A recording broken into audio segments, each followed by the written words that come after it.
Obispo Blues and your 2024 Santa Barbara Foresters. Very happy to have you here for another week of great baseball, and we've got a special treat today, sunlight. So we're excited to see the sun out today. Let's meet the starting lineup for the visiting Blues. Leading off, playing center field, number 50, E.J. Royal. Batting second, the second baseman, number 9, Brayton Jeffries. Batting third, left fielder, number 27, Jordan Lewis. Batting cleanup, the right fielder, number 35, Jariah Lewis.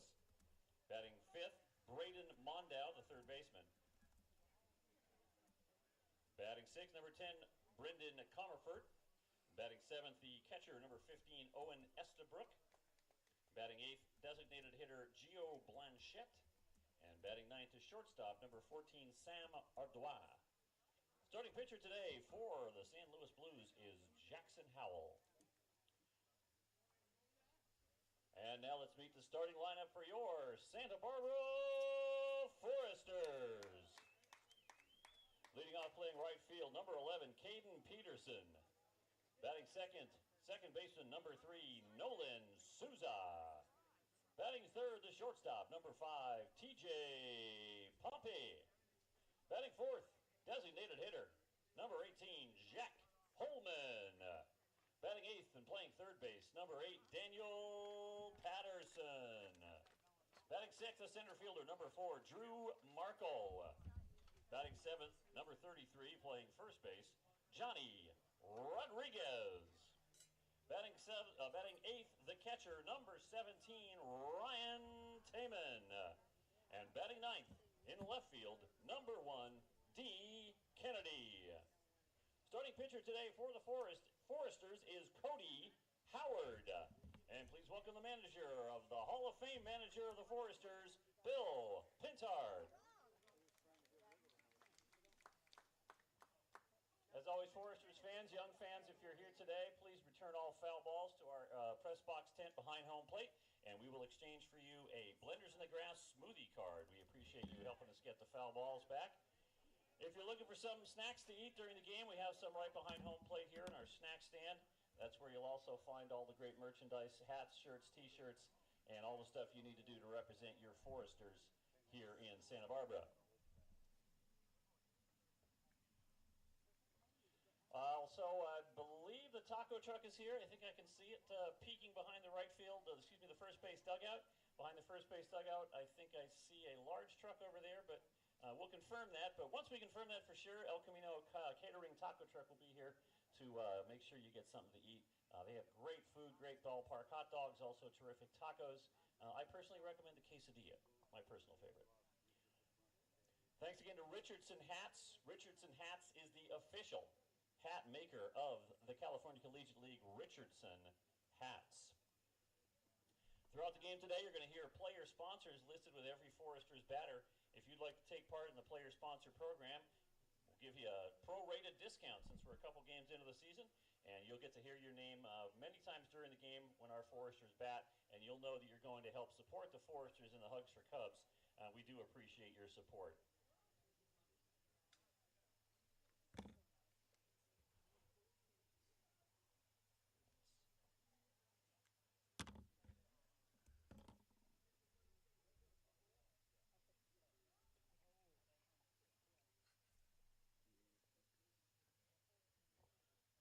Happy to have you back at Eddie Matthews Field. We have two more games. We have another game tomorrow at 4:30 against the Arroyo Seco Saints to make their first visit here to Eddie Matthews Field. Hope you can join us for that. Plan ahead to do that. And then we're on the road on Father's Day up in San Luis. So tune in to all of Foresters action on our YouTube channel this year. On the front page of our website, go to our Watch Live or Listen Live buttons, and that will direct you to the YouTube channel. All Foresters home games are going to be broadcast live on YouTube with video and audio. And all of our road games will just have audio only. But we do appreciate you listening in. Don't miss a pitch all summer long. And those games are brought to you by all the great sponsors you'll hear during that radio broadcast. And we appreciate your support of telling them how much we appreciate the support of our advertisers.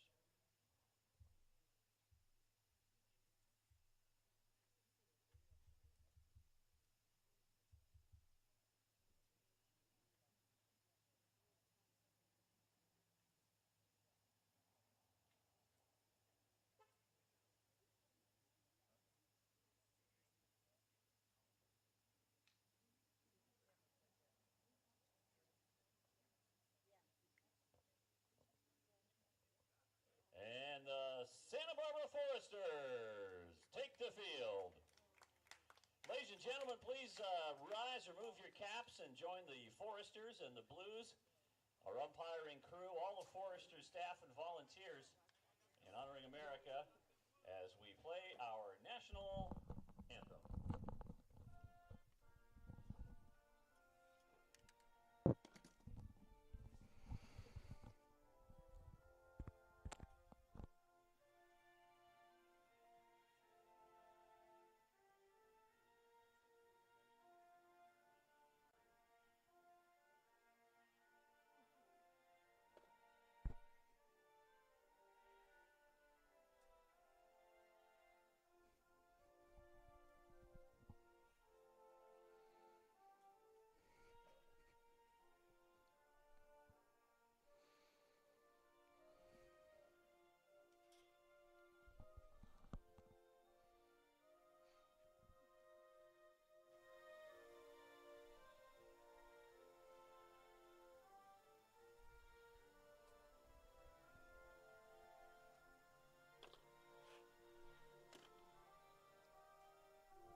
Game 13 for the San Luis Obispo Blues and Game 4 of CCL action down here at Santa Barbara. We're back here at Eddie Matthews Field as the San Luis Obispo Blues play against the Santa Barbara Foresters. Hello, everyone, and welcome inside the broadcast booth. I got an umbrella going here, making sure the computer stays alive. Got to get you set here for action of the SLO Blues and the Santa Barbara Foresters. This last time the San Luis Obispo Blues and the Foresters faced off, it was at this very field, and the Blues took that game 2-0 right after the Foresters beat them at Sinsheimer 2-0 as well. And that was a very monumental win for San Luis Obispo. I think it really got the spirits going in the dugout, and it gave the players the confidence they needed going into the next game against the Academy Barons. They have, of course, pounced the Barons 7-1 down in Compton. So they're staying to look to keep their winning ways on this road trip as they head back up to Santa Barbara and they try to fuel their 3-game win streak here at Eddie Matthews Field. So let's take a look at the defensive alignments today for the Santa Barbara Foresters. Behind the dish for SB, it's Ryan Taman, Johnny Rodriguez playing first, Daniel Patterson at third, and at second base, it's Nolan Souza. Shortstop, it's TJ Pompey. In left field, it's D. Kennedy. Playing center, it's Drew Markle. And in right, it's Caden Peterson.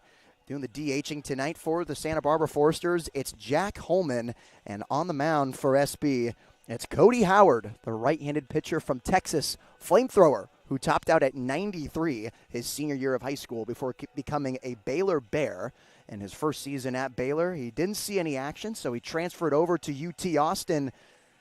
Played in 1 season, played 2 seasons there, and now he is here with the Santa Barbara Foresters. Here's a lineup for the San Luis Obispo Blues. Leading things off back in the leadoff spot, it's E.J. Royal, and it's Braden Jeffries, and it's Jordan Lewis, Jariah Lewis, Braden Mondu, Brendan Comerford, Owen Estabrook, Gio Blanchette, and Sam Ardois. So making his way back into the leadoff spot today, E.J. Royal, he leads the team in many statistical categories. It's no surprise to see his face back there as he looks at ball one to get things going. Royal, a leader in batting average, hits, triples, RBIs. And he digs in here as the fastball's in there for strike one. First pitch at 4:34 p.m. Just a heavenly day in Santa Barbara, 74 degrees.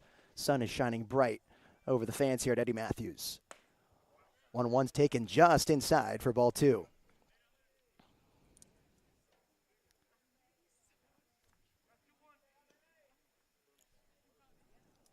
Royal on the 2-1 to Cody Howard.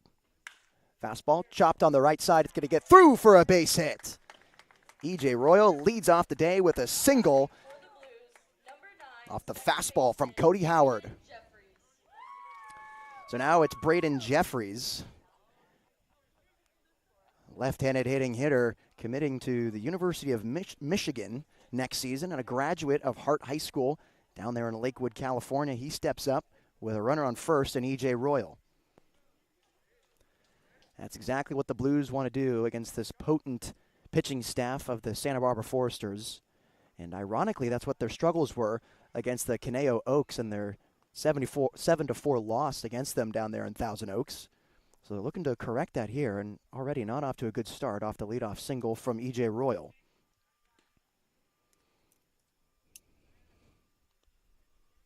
From the stretch, that skips in the dirt for ball one to Jeffries.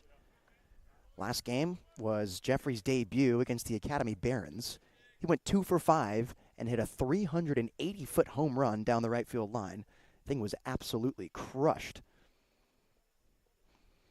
Had some more loud contact in batting practice today as the 1-0 was chopped into the Foresters' dugout for strike one.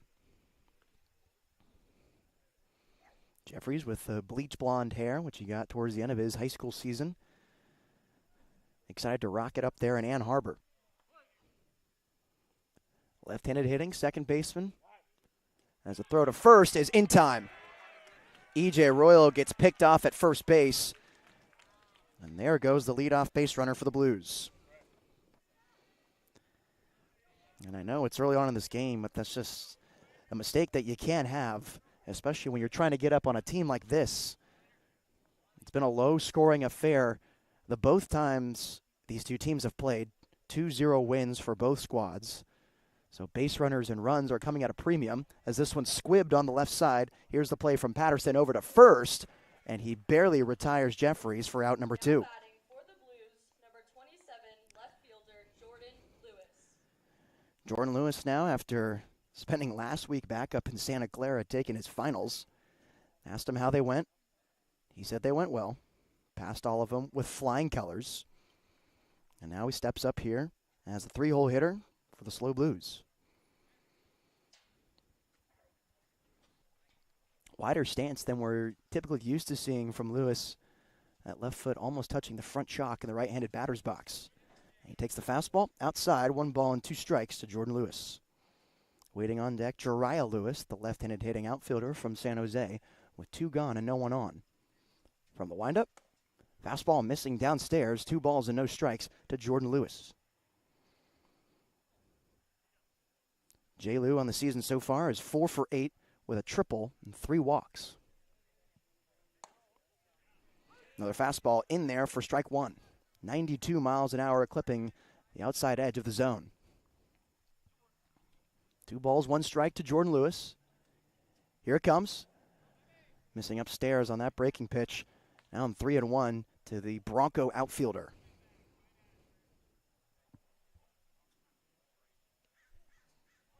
Howard jitters from the windup, kicks and fires. There's a fastball in there for strike 2. Full count now to Jordan Lewis. The perfect 10 outfielder according to Perfect Game. Here's the payoff pitch. Swing and a miss, strike 3. After E.J. Royal leads off with a single, a grounder to third and a strikeout to Jordan Lewis, we will head to the bottom of the first inning, scoreless on the SLO Blues streaming network.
Bottom of the first here at Eddie Matthews Field, San Luis Obispo Blues and the Santa Barbara Foresters. Blues went quietly after E.J. Royal led off with a single. He got picked off at first base, and then a grounder to third and a strikeout from Jordan Lewis ended things in the top of the inning. But now it's giving way to the Santa Barbara Foresters, and leading thing off, it's Caden Peterson. Let's go through the rest of the lineup while we're at it. Batting second is Nolan Zuza. Batting third is T.J. Pompey. Fourth, it's Jack Holman. Fifth, Daniel Patterson. In the sixth hole, it's Drew Markle. Seventh, Johnny Rodriguez. Eighth, Ryan Taman. And ninth, D. Kennedy. Let's take a look at the defensive alignments for the San Luis Obispo Blues. Doing the catching, it's Owen Estabrook. At first, it's Brendan Comerford. Second, it's Braden Jeffries. Third, it's Braden Mondu. Shortstop, it's Sam Ardois. And left, it's Jordan Lewis. E.J. Royal in center. And Jariah Lewis in right, as this one's hit up the middle for a base hit. Caden Peterson with a leadoff single of his own in the bottom of the first inning. On the mound for the Blues, it's Jackson Howell, while Giovanni Blanchette does the designated hitting. Number 3, second baseman, Nolan Souza. So Jackson Howell gets the leadoff base runner after only allowing 3 hits heading into this game. And he's been the Blues' best so far this season. He was their opening day guy.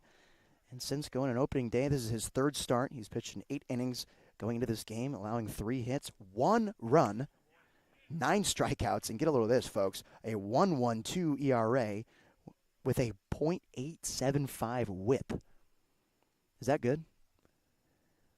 It's the best, actually, for the Blues roster that has been pitching awfully well this season. It's been the reason that they've been staying in games.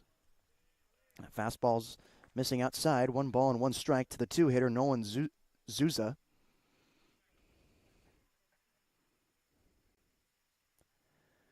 Souza, the left-handed hitting infielder, and Arkansas Razorback, a native of Honolulu, Hawaii. Taking off for first, and Souza swings and pops this one out of play, and Peterson will have to retreat back to the bag. Pretty cool tidbit about Nolan Souza here. He's one of 3 native-born Hawaiian student-athletes in Arkansas baseball history. That includes Rick Nomura and Wahiwa Aloy. Aloy is actually Souza's current teammate at the University of Arkansas. Pretty cool stuff there. Runner on first, pick over, not in time. Still 1 ball. 1 ball and 2 strikes to Nolan Souza. Howell with a runner on, wearing sleeves on the 75-degree day. Takes a look at first. Now comes home on the 1-2. Swings and misses for strike 3. So after allowing the leadoff base runner in Caden Peterson, Nolan Souza goes down swinging in the first strikeout of the day for Jackson Howell. That's number 10 on the season for Jackson Howell. As it's now T.J. Pompey, and the shortstop digging in the 3-hole for the Foresters. Pompey, a Texas Tech Red Raider and a native of Coppell Heights of Texas, has taken off towards second is Peterson, and the throw is not in time. So there's a stolen base for Caden Peterson, and now a runner in scoring position for the Foresters.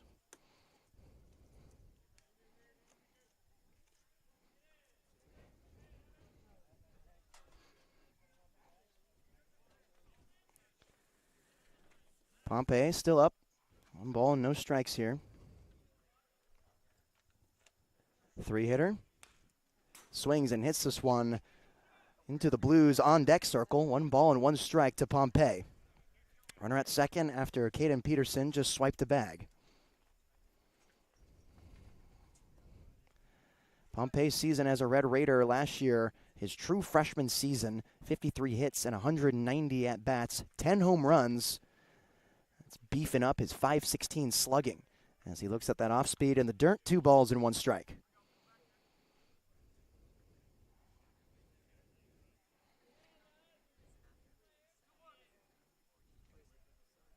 The 2-time perfect game preseason underclassman All-American in the 2-1 count. Squats in his stance and watches that one miss on home plate. 3 balls and 1 strike. And, you know, based on those statistics over there at Arkansas, one of the last guys you would want to have in a 3-1 count and a hitter's count like this, as he was also tabbed as the 82nd player in the nation and the top shortstop in the state of Texas by perfect game when he was in high school.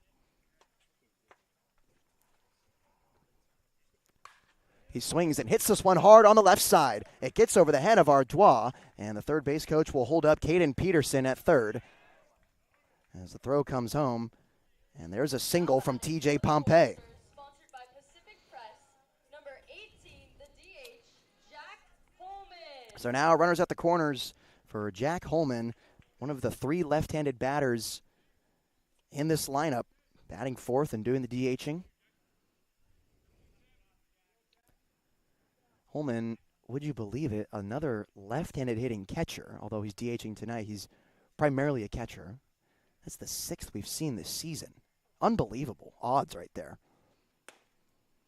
First pitch fastball taken outside for ball 1. So 1 out here in the bottom of the first inning. Runners at first and second. Caden Peterson reached third on the single from TJ Pompey after Peterson singled himself. Holman looks at that worm burner. 2 balls and no strikes.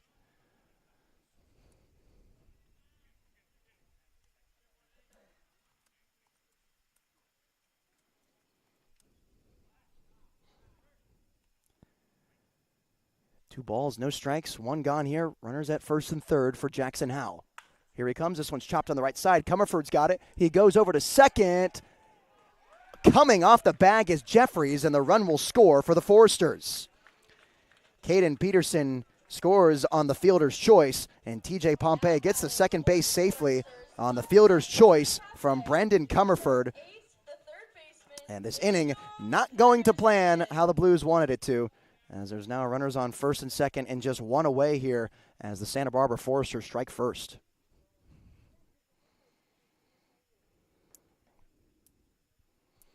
And I'm sure after this game, those stats that I was talking about earlier, a bit of inflation happening, as they're awfully delicate with the much success that he's had so far. Even the slightest of imperfection could balloon the ERA and the WHIP.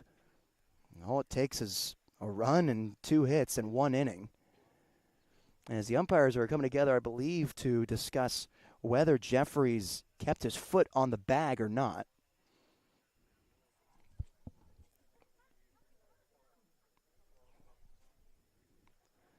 They're talking it over and passionately recreating the play as one of the field umpires who made the call, made that safe call over at second base. And to me, I think it was really close. Bit tough to tell from our angle here on the broadcast table, but it's really bang-bang. I think it could have gone either way. And after review, the runner is still safe at second base. And the nightmare inning continues for Jackson Howell as the Santa Barbara Foresters strike first. So now with 1 out, runners at first and second, it's the 5-hole hitter, and Daniel Peterson playing third base today. Local kid, Westmont College Warrior, who for the majority of last season batted leadoff. And he looks at that fastball for strike 1. But instead of leadoff today, we see him in the 5-hole. He hit leadoff when the Foresters played at Sinsheimer in Game 1 of CCL action for the Blues. And he had a historic year with the Warriors last year. The Round Rock, Texas native, as the 1-0 misses outside. Excuse me, the 0-1 misses outside. 1 ball and 1 strike to Patterson. And that season was historic because he broke the single-season record for home runs for the Warriors. That's 18 for you. Hits this one hard on the left side, and it's through for a base hit. Rounding third is TJ Pompey, and he's going to score easily. Sliding into home off the RBI single from Daniel Patterson. And that's 3 hits in this inning, 2 runs for the Foresters. So advancing 1 station up, it's Jack Holman. And same situation, runners on first and second with 1 out, but they did tack on another run, 2-0 Foresters. They have matched the amount of scoring they've had in this entire season with the Blues in just one inning. And so now it's Drew Markle, the speedster, batting sixth and playing center field today. And ducks out the way of that 86-mile-an-hour fastball for ball one. Markle, a Rebel from Ole Miss and a native of Katy, Texas. In his time growing up in Katy, Texas at Tompkins High School, he's the fourth-ranked shortstop in the entire state. Howell gets him to whiff on that breaking ball. 1 ball and 1 strike. Still just 1 out here in this inning. Nolan Souza with the strikeout in the 2-hole for the Foresters. And since then, a single, fielder's choice, and a single. Scratching across 2 runs for Santa Barbara. Howell goes back to second as getting greedy over there was Jack Holman, and he gets picked off. And I'm not sure what Holman was thinking there. I mean, clearly on his base running, he hasn't exhibited impressive amounts of speed. And I think he just got a little greedy with his secondary. The infield was right on it. They told Howell to pick off. He did. They got him in plenty of time for the second out of the inning. So a bit of relief for San Luis Obispo as there's now just 1 runner on with 2 outs. And Drew Markle up. Markle pounds this one into the ground, but foul. 1 ball and 2 strikes to Drew Markle, the Ole Miss Rebel. In his first year down there in Mississippi, he was 1 for 10. 2 walks, and 1 stolen base. Limited action down there in Mississippi, but poised to see a jump in playing time this year.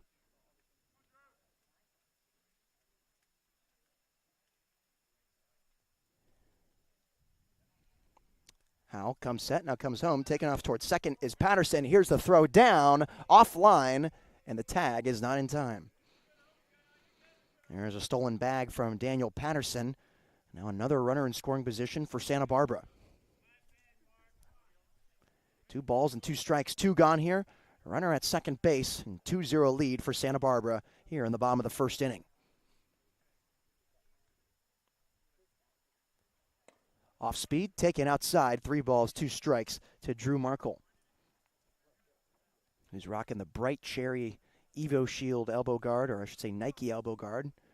Cherry cleats as well, provided by the Rebels. Here he comes on the payoff pitch. In there for strike 3. Inside corner for Jackson Howell, and the Foresters strand a runner on second, but they strike first. 2 runs on 2 hits for SB. We'll go to the top of the second on the Slow Blues streaming network.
Middle of the order for the Slow Blues, and leading things off, it's Jariah Lewis entering the top of the second inning after the Foresters struck first. 3 hits, 2 runs, 1 runner left on base for Santa Barbara. 2-0 ball game in favor of Santa Barbara.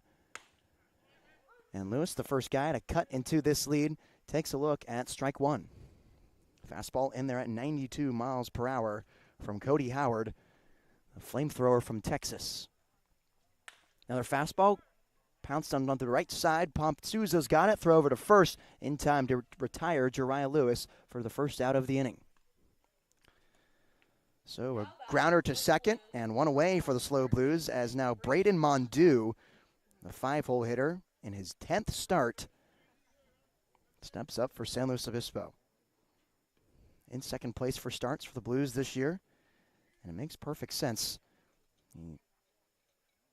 324 batting average on 11 hits and 3 doubles as they appeal to first, and they say that he went no balls and 1 strike to the third baseman in the transfer portal.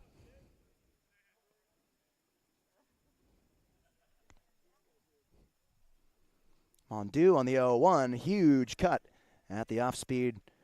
No balls and 2 strikes. 1 away here, no one on for the Blues. They trail by 2 to Santa Barbara. Mondew with the fluorescent Marucci orange bat over his right shoulder. Hacks at that third pitch for strike 3. So 3 pitches, 3-pitch strikeout here for Cody Howard. And now it's Brendan Comerford, who's tied for first in starts for the Blues this year with 11. He's making his 11th right now. Tied with E.J. Royal, batting in the 6th hole today. 2 outs here, and the team leader in doubles stepping up to the plate as he takes a look at ball 1 in the dirt from Cody Howard. As I've said before, statistical anomaly Brendan Comerford is. With his 195 average, he leads the team in doubles. Watches that fastball sail over his head. 2 balls and no strikes. 8 hits, and 6 of them are for extra bases. Also has 8 RBIs on the year as he tucks his hands over his right armpit and gets ready and hacks this one straight into the backstop. 2 balls and 1 strike. He was ready on that 2-0 count. That's a fastball that he liked, and he just missed it for strike 1. Howard strolls back onto the mound with his burnt orange cleats. The bottom are burnt orange. He's got the white tops. As Comerford hitches in the back of the right-handed batter's box. Here's Howard from the windup, and he sends this one into left field off the end of the bat. Kennedy coming in on it, and it bounces in front of his head. There's a base hit from Brendan Comerford, and that's his 9th of the year, 2nd of the day for the Blues. Still 2 gone here for San Luis Obispo as Owen Estabrook, the local kid, digs in for the Blues. 2 outs here and a runner on first base. Estabrook making a homecoming appearance here at Santa Barbara High School. Well, he didn't.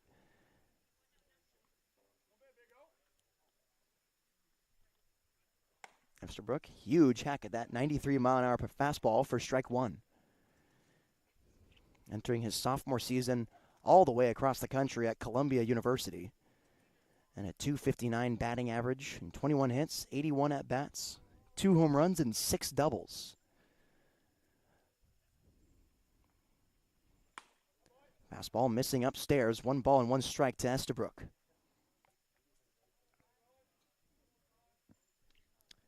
Played at San Marcos High School. Certainly spent some time here at Eddie Matthews Field. A little crosstown rivalry for the Royals. As he fists this one up and out of play. 1 ball and 2 strikes to Estabrook. As I've said before, he comes from a long family of water polo players and played water polo himself. Was all league honors his junior and senior year at San Marcos High School. And now he's out of the water and in the dirt here at Santa Barbara High. As he nubs this one up the middle, coming in on it is Pompey, the throw over in time. Owen Estabrook is retired on the chopping ground ball to Pompey, and Brendan Comerford gets stranded at first base. Still 2-0 Santa Barbara Foresters heading into the bottom of the 2nd inning. I'm Nate Mills on the SLO Blues streaming network.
Leading things off for the Foresters, it's Johnny Rodriguez, 7'8'9" for SB. Left-handed hitting first baseman who pinch hit last game as the Blues played the Foresters. Now gets the start today against San Luis Obispo. As the first offering from Jackson Howell skips in the dirt. 1 ball and no strikes here in the bottom of the second inning. Foresters lead 2-0 over the Blues. A 2-run first inning for Santa Barbara.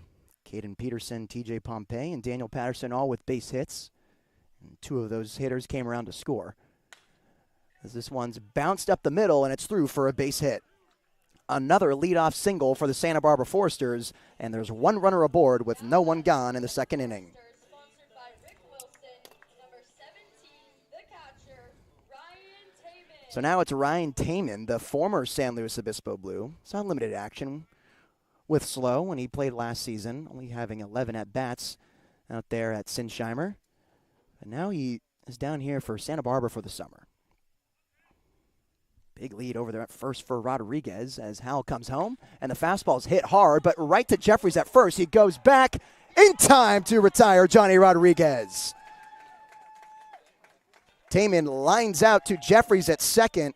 Makes the throw over to Comerford at first. A 4-3 double play. So now it's D. Kennedy playing left field today for Santa Barbara. And the 9-hole hitter acting as a second leadoff for SB.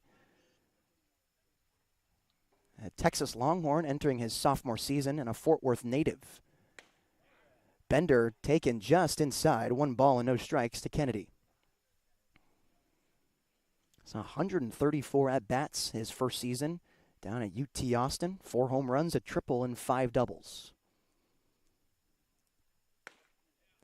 Howell on the 1-0 misses just upstairs on the off-speed pitch. 2 balls and no strikes. Not missing by much, Jackson Howell. Trying to regroup after that explosive first inning for the Foresters.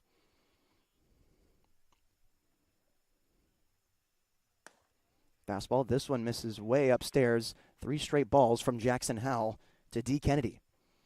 And Kennedy's not a guy you want to have on the base paths if you're the Blues, as he runs a 6'3", 60-yard dash. I don't know if you're going to see a faster 60 than that with any other team in the league. As there's 4 straight to Kennedy, and he is awarded first on the 4-pitch walk. Now batting for the Stars, sponsored by Pacific Crest. So the 9-hole hitter walks on 4 straight balls from Jackson Howell. And so now it's Caden Peterson, the leadoff batter for Santa Barbara. Digging in now with 2 gone and a runner on first base. Peterson, a UOP Tiger from Turlock, California. Off speed, hit into left field. Ranging to his right is Jordan Lewis, and he grabs it for the 3rd out of the inning. So Johnny Rodriguez gets doubled up after hitting a single. D. Kennedy was awarded a walk, but then the line out from Caden Peterson ends the inning. It's still a 2-0 ball game as we head into the top of the 3rd. Santa Barbara leads on the SLO Blues streaming network.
Top of the third, and now I think would be a good time to remind you that this inning is brought to you by Apex Technical Sales. You can find them at glenair-apex.com. Apex Technical Sales. We are here to make you successful. Gio Blanchette leading things off for the Blues. And he finds himself in a 1-1 count after fouling that fastball at 92 from Cody Howard straight back. Blues still trying to get through that first time through the order. And Blanchette's the 8-hole hitter. Holds up his swing on the fastball upstairs, 2 balls and 1 strike. Blanchette, last game, had a monstrous home run at the MLB Youth Academy against the Barons late in the ball game. That made that a 7-0 game for the Blues as he chops this one in front of the Blues dugout. 2 balls and 2 strikes. And it was scorched. He knew it right off the bat. He watched that one for a long time and ended up hitting the top of the storage shed in left field. A loud clang as he trots the bases. Here he is on the 2-2, goes fishing for that one for strike 3. Gio Blanchette strikes out to begin the inning, and now it's the 9-hole hitter Sam Ardois, who's playing shortstop for the Blues today. Ardois, a former Texas Longhorn, but now a recent Ragin' Cajun from the University of Louisiana Lafayette, just an hour away from his hometown in Moss Bluff, Louisiana. Able to make the short drive up there to ULL. As that fastball's in there for a strike.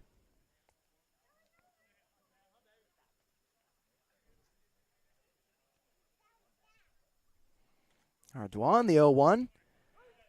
Takes an off speed for 0-2.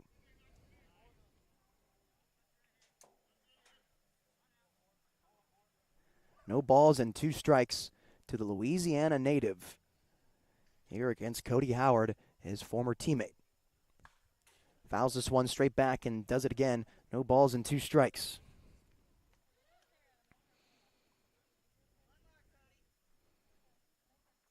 Ardois, one of the top-ranked shortstops in the state of Louisiana in high school, number 2 to be exact.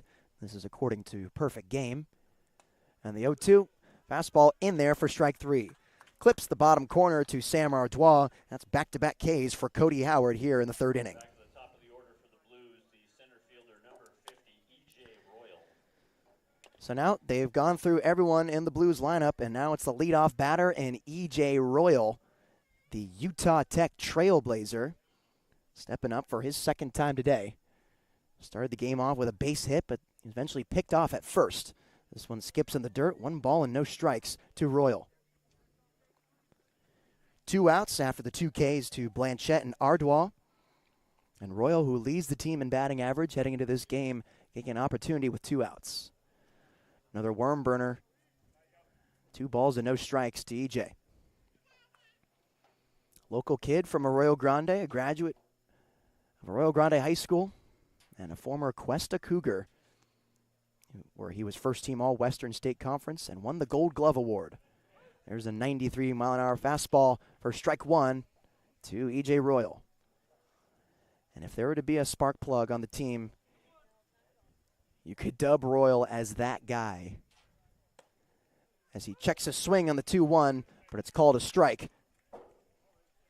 So back-to-back strikes after back-to-back balls to lead off the at-bat to E.J. Royal. It finds himself in a 2-2 count with 2 gone. And it hits him square in the back, a sturdy thud right on the spine, and E.J. Royal is awarded first base.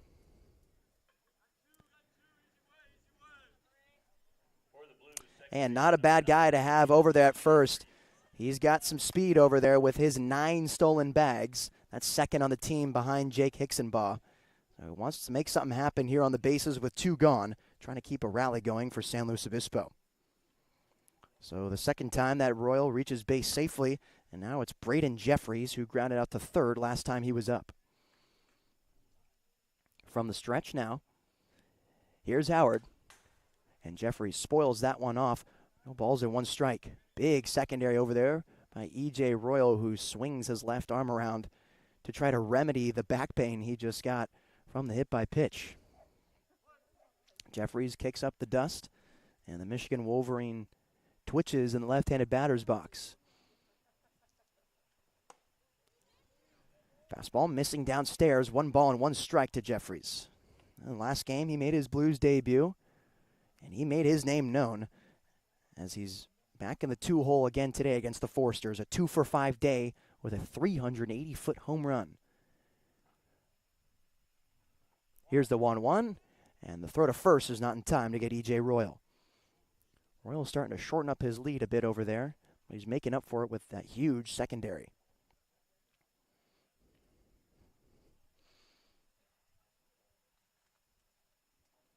Jeffries with his hands over his left elbow pops this one up. And there's strike 2 as it hits off the top fencing here at Eddie Matthews Field. 1 ball and 2 strikes to the future Wolverine and former Hart High School infielder.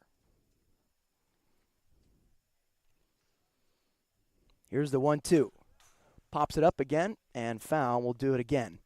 Staying alive here with 2 strikes and 2 gone, as E.J. Royal gingerly walks back to first.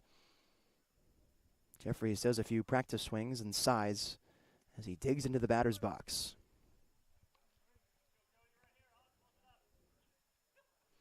Cody with an open left foot from the stretch now comes set and closes that left ankle. Here he comes. Strike 3 looking on the fastball. 93 at the corner. Got him looking for the 3rd out of the inning. The Blues strand a runner at first base after E.J. Royal was pegged in the back. It's still a 2-0 lead for the Santa Barbara Foresters heading into the bottom of the 3rd. I'm Nate Mills on the SLO Blues Streaming Network.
2-3-4 for the Santa Barbara Forsters and a 2-0 ball game in favor of SB.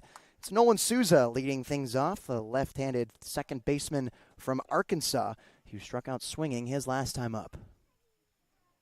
He's back in to face Jackson Howell, heading out for his 3rd inning of work. First pitch off speed in there for a strike.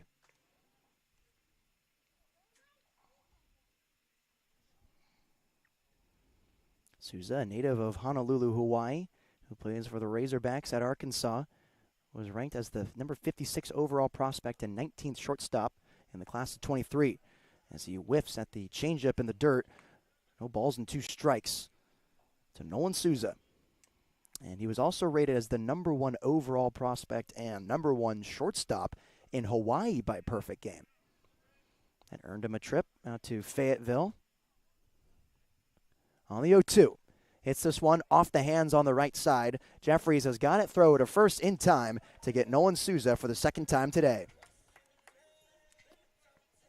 So Souza grounds out to second base, and now there's 1 gone here for the 3-hole hitter, T.J. Pompey. Last time Pompey was up, he had a hard hit single through the 5-5 hole, and he eventually came around to score the 2nd run of this game. Pompey, a Red Raider and a native of Texas, has to dodge out of the way of that off speed, and it looks like it actually hit him. So the first pitch that T.J. Pompey sees, he's hit with the off-speed pitch off the chest, And now a one-out base runner for the Foresters. Sponsored by Howard and Trish Cantor. Please welcome. So now it's Jack Holman. He reached on a fielder's choice last time he was up. And then, if I could jog back your memory, he advanced over to second base off the Pompey single, where he was eventually picked off after a rather aggressive secondary. He was thrown out by about 2 or 3 steps from Jackson Howe. As taken off for second is Pompey. The throw down is offline, and so is the tag. A stolen bag for TJ Pompey, and now a runner in scoring position for the Foresters.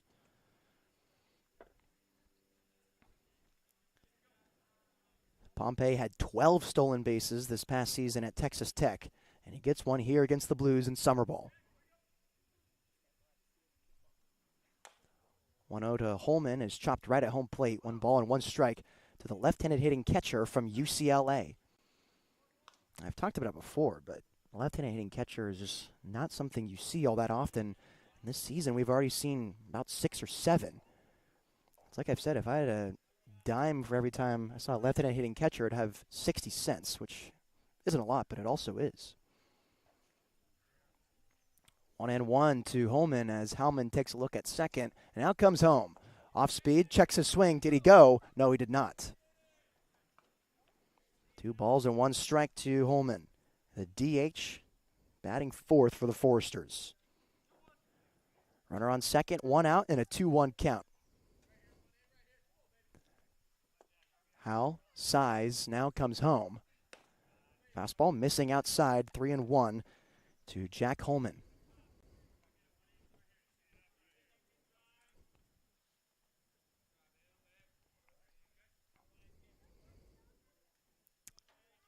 Holman, a Wrightwood, California native and an Etiwanda High School graduate, entering his senior season with the Bruins. As double taking at second is Howe, and the off-speed bounces in front of home plate for ball 4. Base on balls for Jack Holman, and now 2 base runners for the Foresters with 1 gone here in the third. So it's now Daniel Patterson up for the Foresters. As I said in the innings before, their former mainstay leadoff batter getting a crack with 1 gone and 2 runners in the 5-hole today. As he wears the high waters in the right-handed batter's box and looks at strike 1 to Jackson Howe. Patterson broke the Westmont single-season record for home runs, and he also played for the Foresters last season in the showcase game.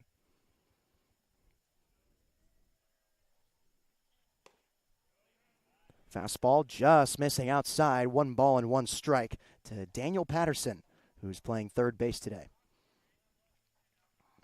A cartoonish season last year with the Warriors, a .376 average and 205 at-bats, .746 slugging. You can thank those 18 homers for that. Whiffs at the off-speed for strike 2. 1 ball and 2 strikes to Daniel Patterson, the native of Round Rock, Texas, entering his senior season with the Warriors just down the street from Santa Barbara High School. 1 gone, runners on first and second. And a 2-0 lead for Santa Barbara. Inside move, no throw from Howe. On deck for SB, it's Drew Markle, who struck out looking to end the first inning.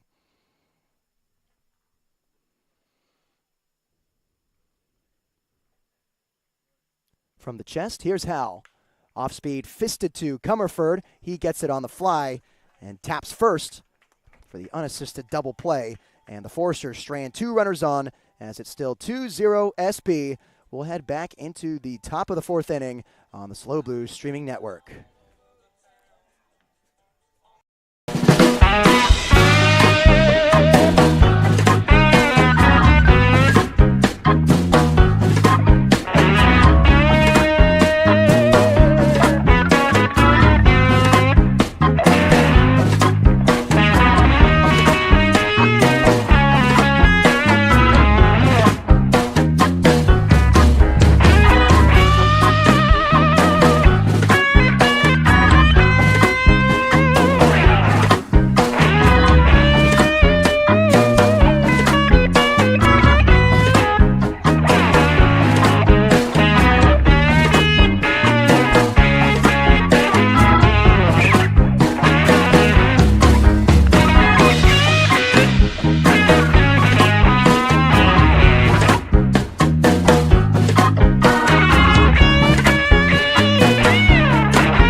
3-4-5 for the SLO Blues as they look to cut into this 2-0 deficit against the Santa Barbara Foresters. And the first guy to do it is Jordan Lewis, the left fielder from Santa Clara, who bats third for San Luis Obispo today. Fastball, first pitch, taken outside, 1 ball and no strikes. Top of the 4th inning, I think now would be a good time to remind you that Richardson is the official hat of the CCL. Both teams in this contest are wearing Richardson-branded caps and will be doing so for the remainder of the season. Richardson is the official hat of the CCL. Jordan Lewis spoils off that fastball, 1 ball and 1 strike to Cody Howard. Heads back out there for his 4th inning as he misses upstairs at 91, 2 balls and 1 strike to Jordan Lewis. Lewis struck out swinging to end the 1st inning last time he was up.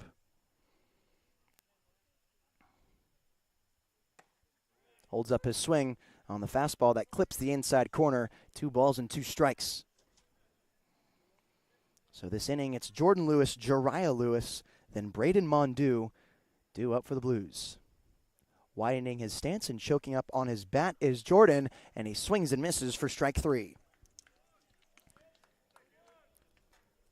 That's the 6th strikeout of the day for Cody Howard, and we've just started the 4th inning. And I've said that's been a strong suit for the Foresters. Their offense and their defense, and by defense I mean pitching, have always been lights out. A quality organization. Bill Pintard always strings together a good roster. Talking over with the opposing broadcaster, and he said that's what they struggled with. Their last loss against the Conejo Oaks was the pitching. And so that's where that 7-4 L comes from. But so far, it's been pretty lights out here for SB. They have silenced these Blues hitters. 6 Ks and 2 hits as Lewis goes the opposite way to left field. Going back on it as Kennedy, and he makes a great grab over his head for the 2nd out of the inning. Nice snag there from D. Kennedy, who had to flip his head around. Took a weird angle on that ball. It was hit directly over his head, and as an outfielder, that's always tough to play. When you pick one side and it's straight over your head, it's like, do I turn my head to the right? Do I turn it to the left? He went the wrong way the first time, but was athletic enough to make a nice snag for the 2nd out of the inning. So now 2 gone here for Braden Mondew, who's making his 10th start of the season, and looks at that fastball outside, 1 ball and 2 strikes. 2 gone here. SLO Blues trail 2-0 to the Santa Barbara Foresters here at Eddie Matthews Field with Braden Mondew up. Loud pop on the fastball, missing outside. 2 balls and no strikes to Mondew. Last time Braden was up, he struck out swinging in the 2nd inning. One of the leaders in batting average at .324, 11 hits and 3 doubles. Huge cut at that FB for strike 1. For all you seam heads out there, I know you know what FB is. But for those of you just tuning in, FB is fastball. A little abbreviation, a little fun fact for you, as this one's hit off the end and gets past the diving attempt from Patterson.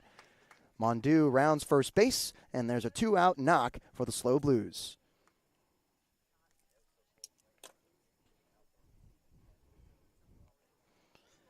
The Blues saw some flashbacks there from Patterson over at third base, who made an amazing grab at Sinsheimer to end the 7th inning against the Blues.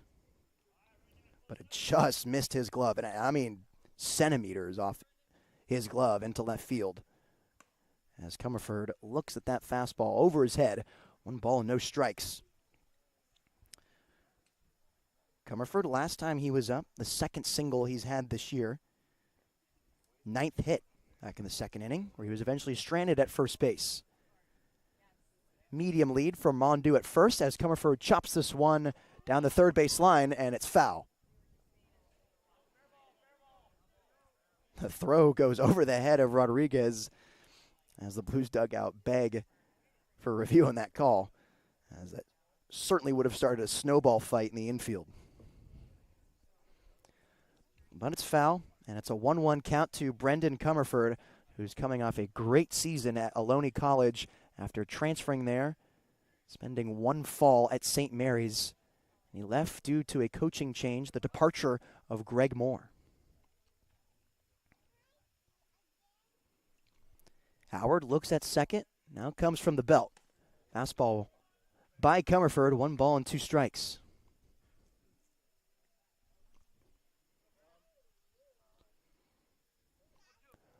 One and 2 to the Ohlone College infielder, who's tied for starts in first place with the Blues. Off speed, nubbed the right side in foul ground. No one's going to get there. We'll do it again at 1 and 2 to Brendan Comerford. And for the majority of the season, what has been a short season so far, saw the bulk of his action over there at third base, but ever since Chris Johnson left, the future Cuesta Cougar, Comerford has filled in that spot at first, as the demand for playing time of the surplus of infielders calls for that movement over to first base. Fastball, fouling it straight back. Staying alive here with 2 strikes is Brendan Comerford. 2 gone, a runner at first off a base knock from Braden Mondew. His 12th hit of the year. As the Blues still trail 2-0 to the Foresters.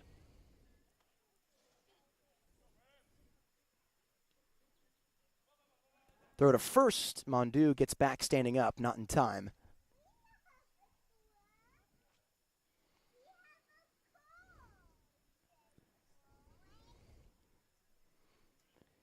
Right field playing shallow to Comerford. Really, all of outfield is. As the 1-2, missing downstairs and keeping it in front is Taman. Staying at his station is Braden Mondew. 2 balls and 2 strikes to Comerford.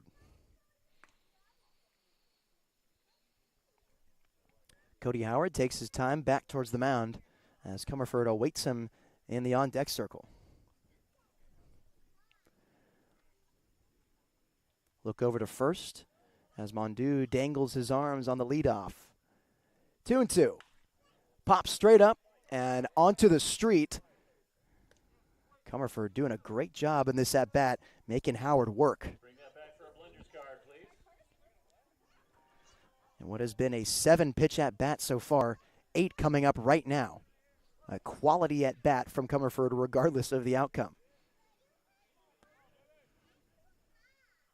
1-2 popped up and out of play once again. The kids have to duck out of the way as they're looking at the top of the hill, looking down at this game.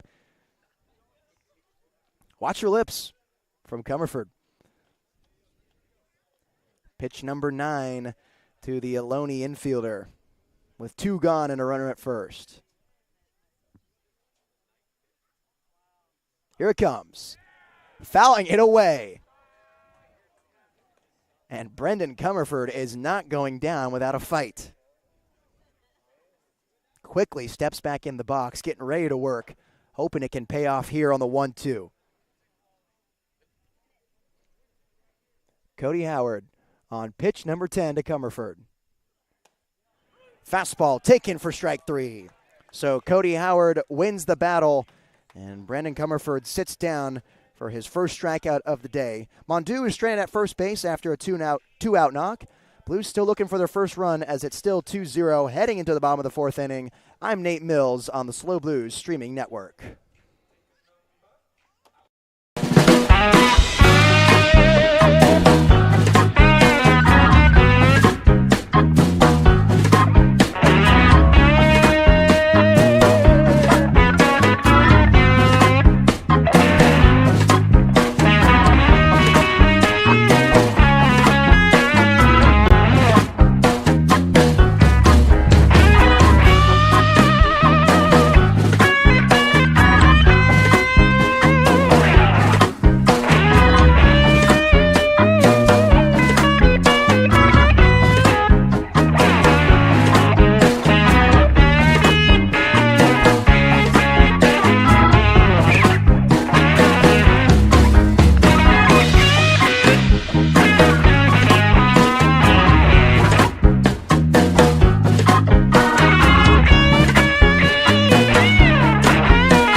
Jackson Howell back out there for his fourth inning of work, as the Blues still have been unable to have an answer for the Santa Barbara Foresters, as it's a 2-0 ball game and what's shaping out to be another pitcher's duel between the two teams. Jackson Howell entering the fourth with 44 pitches, and he'll face 6, 7, 8, and Drew Markle, Johnny Rodriguez, and Ryan Taman. Off speed, missing downstairs to the leadoff batter for this inning, Drew Markle. 1 ball and no strikes to the Ole Miss Rebel. Chop right at home plate. Evens it up at 1 ball, 1 strike. Markle, a Katy, Texas native. The 240th player ranked in the nation out of high school. And entering his sophomore year in Mississippi. 1-1.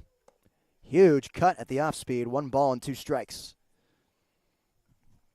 And so ever since that first inning where the Foresters grabbed 2, Howell has done a good job bouncing back since then. Stranding 3 runners on base, just 1 walk. Still no Ks since the first, though. 1-2. Missing downstairs, evens it up at 2 balls and 2 strikes. And as we've seen by the stats entering this game, I mean, not necessarily his forte of strikeouts. 9 strikeouts in 8 innings pitched. Still a good amount. But he only has 2 of this game entering his 4th inning. 2-2. Changeup missing downstairs, and that'll fill it up at 3 balls and 2 strikes. Markle, the center fielder, last time he was up, he ended the first inning with a strikeout looking against Jackson Howell. 1 of 2 Ks for the Cuesta Cougar today. Payoff pitch. Off speed, dribbled over the fencing in front of the Blues dugout. We'll do it again at 3 balls and 2 strikes.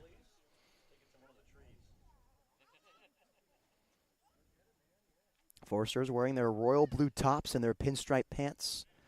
Numbers and letters trimmed in red. And red cleats for Markle here. Here's a 3-2. Off speed, hits him on the Evo shield. That's why you wear it, right?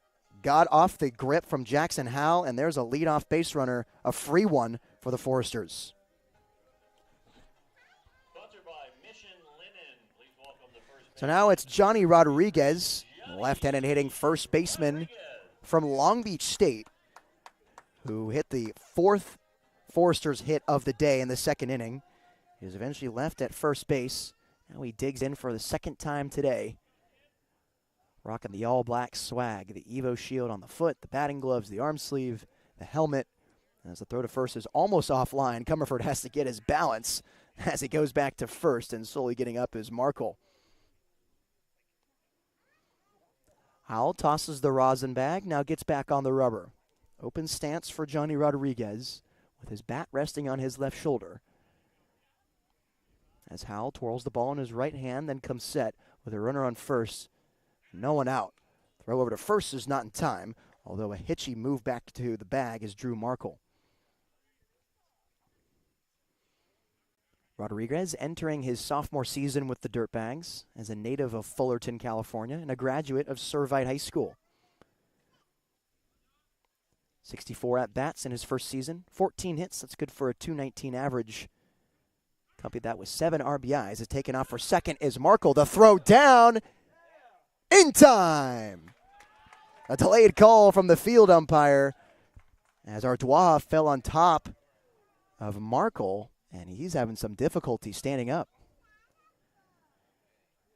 No, he does. He was laying down there for an awful long time. My heart skipped a beat for a second there, but he seems to be okay, although Ardois is limping back over to second base. It's a caught stealing for the Foresters, and the first out of the inning.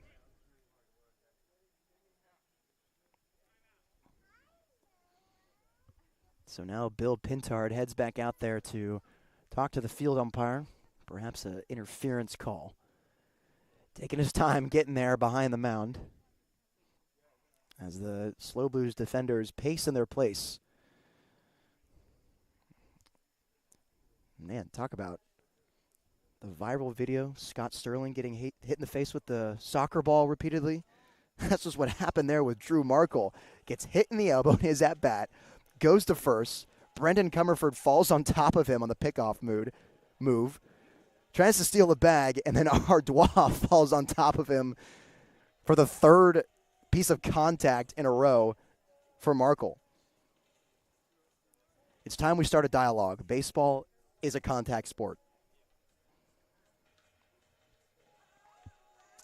As Pintard has a passionate conversation with the field umpire and gingerly walks back into the dugout.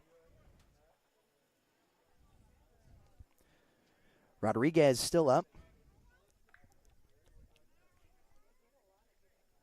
as he still waits to see his first pitch of the at-bat. And he's guaranteed to do so here with no one on, and now one out here in the fourth inning. Here's Howell on the first pitch. Off speed, skipping the dirt. Good block by Estabrook for ball one. 2 home runs for Rodriguez in his 14 hits. 2 doubles. Helped him out in the slugging department there. .344 in his .219 average.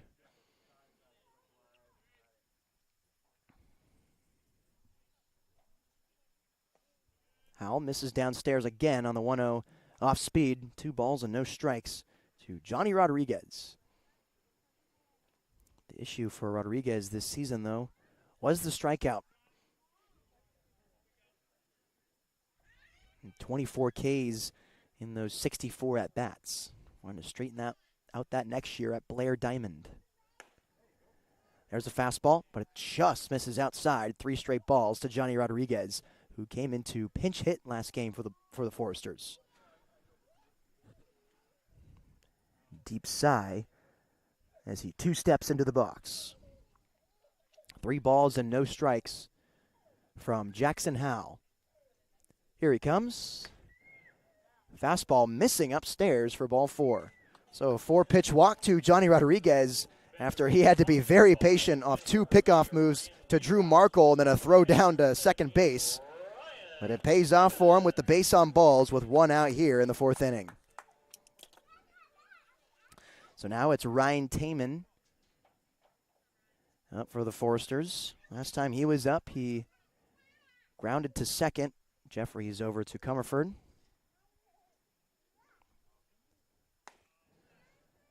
And he looks at the fastball downstairs. 1 ball, no strike. 5 straight balls from Jackson Howell. Taman, a California Golden Bear, entering his sophomore season after slugging 6 home runs and 2 doubles. That percentage at .552 and 67 at-bats. Misses on the fastball there. 1 ball and 1 strike. And I briefly mentioned his time with the Blues last summer. Just played in 4 games, 11 at-bats, 2 hits in that time. One of them was a double, a 2 RBI double. Had more walks and strikeouts, 3 versus 1.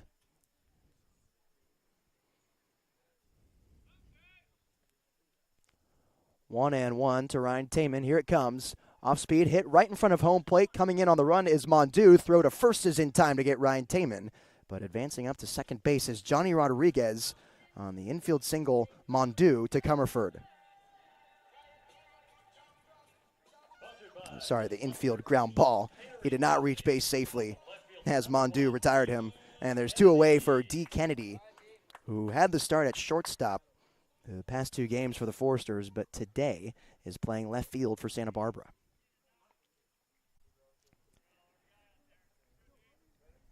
Kennedy from the University of Texas, Fort Worth native. His burnt orange gloves hold up on the fastball, missing in the dirt. 1 ball and no strikes. He was an all-state infielder at Prestonwood Christian High School in Fort Worth and was named District 8-4A Offensive MVP. Here's the 1-0 from Howell.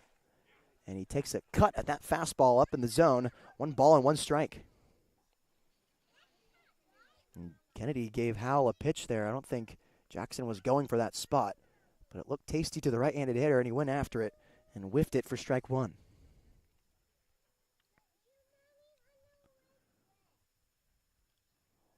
1-1 to the Longhorn. Here comes Howell. Another fastball barely missing inside. 2 balls and 1 strike. D. Kennedy also hit .438 with 9 doubles, 5 triples, 4 home runs in his senior year of high school out in Fort Worth. If you're wondering what he did to earn those accolades that I previously mentioned. 2-1, this one's hit hard out to left. Moving back is Jordan Lewis, and he makes the grab for the 3rd out of the inning. The Foresters strand a runner in Johnny Rodriguez on base. It's still 2-0 Santa Barbara, heading into the top of the 5th. I'm Nate Mills on the SLO Blues Streaming Network.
Top of the 5th inning, and now would be a good time to remind you that this half inning is brought to you by Plan Perfect Retirement.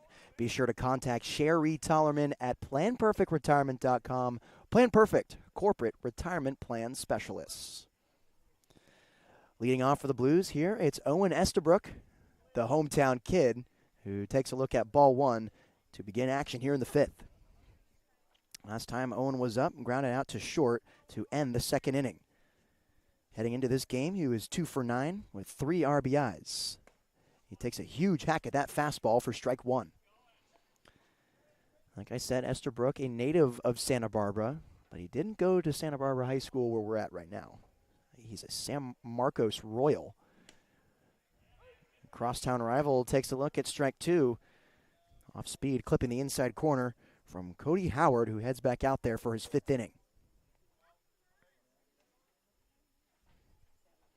From the windup, here comes the Longhorn, and throwing his barrel out there, landing into left field, is Owen Estabrook with his 3rd hit of the year.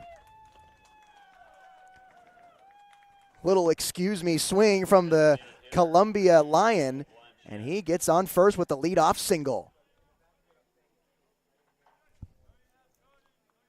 That's a good job with 2 strikes. It doesn't have to be pretty, doesn't have to be the swing that you work on in the cage. It's all about survival, really, when you're down on the count 1-2, and that's exactly what he did there. Now he gives way to Gio Blanchette, who has showcased some pretty legit power early in this season. Fastball at 90, clipping the inside corner. No balls and 1 strike to Blanchette. Velo beginning to settle down from Cody Howard, who was living 94, 93. Now we're seeing numbers like 89, 90 from the Texas Longhorn, as there is an arm getting loose in the Foresters bullpen. Skipping in the dirt, and the backhand stop from Ryan Taman. 1 ball and 1 strike to Gio Blanchette, who has 2 home runs for the Blues this season. That leads the team, and it ties Jariah Lewis's number last season. The DH batting in the 8 hole. Takes a look at the fastball inside. 2 balls and 1 strike to Blanchette. 6 for 15 heading into this game with 5 RBIs. And he struck out swinging the last time he was up in the 3rd inning. one of the 3 strikeout victims in that frame, as the fastball misses upstairs and the snapback throw to first is not in time to get Owen Estabrook. So now 3 balls and 1 strike to Blanchette, who has unlocked something in his game this season. And I think you can just look at the walk to strikeout ratio. He has 3 walks and entering this game 2 strikeouts. Now he has 3 strikeouts. But if he can get the K number down, I think he'll see some real success as he takes a look at strike 2, 3 balls and 2 strikes. Because that's where Blanchette has struggled. That's his one flaw as a hitter, is the Ks. He had 7 of them in 12 at-bats last season with Fresno City College. He's doing a good job at getting those numbers down this year. Here's the payoff. It's lined into left field, but there to squeeze it is D. Kennedy for the first out of the inning. Kennedy read Blanchette like a book. He was playing awfully in on him. He just had to take a few steps in and grab that liner off the end of the bat from Blanchette for the first out of the inning. So now with 1 out and a runner on first base, that's Owen Estabrook. It's Sam Ardois, the shortstop, batting in the 9-hole today. Ardois, a ULL commit after spending a season in Texas with the Longhorns. Lafayette, Louisiana, Raging Cajuns. Looks at the fastball for strike 1. In the outside corner is Cody Howard. Ardois heading into this game 4 of 15, 2 doubles, good for 2 RBIs. And he struck out looking back in the 3rd inning. His only other at-bat today as he swings and pops this one up and out of play for strike 2. No balls and 2 strikes with 1 out here in the 5th. Blues trying to cut into this 2-0 deficit. Trying to present a three-peat of a 2-0 score between these 2 teams. Forcers beat the Blues 2-0 their first meeting. The Blues beat them 2-0 in their second meeting. Howard kicks and fires and misses upstairs on the fastball. 1 ball and 2 strikes to Ardois. Never leaving the batter's box. With a wide stance, adjusting his left sleeve is Ardois. As Howard checks first, Estabrook with a short lead. And that fastball's in there for strike 2. Loud pop at 91 miles an hour. It's a 2-2 count to Ardois.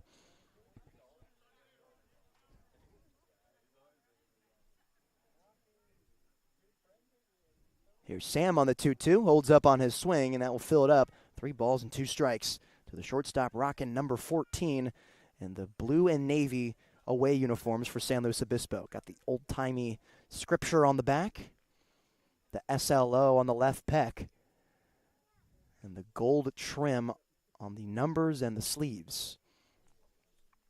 Payoff pitch. Half swing, roller to the mound, and he can't come up with it. So an error on the pitcher, Cody Howard. And with 1 out, there's now runners on, first and second for San Luis Obispo.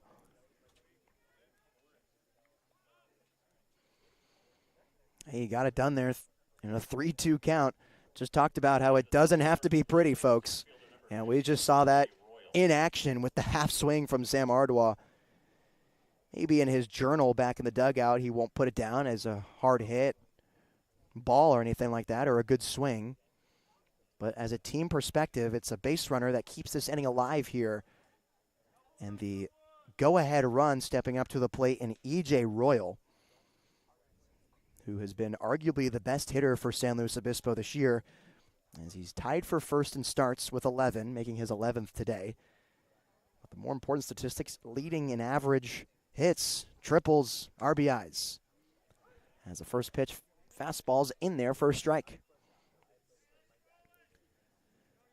2 on, 1 out to E.J. Royal, who's 1 of 1 on the day. He was picked off at first after singling in the first, and then was hit by a pitch in the third where he was eventually stranded on a Braden Jeffrey strikeout looking.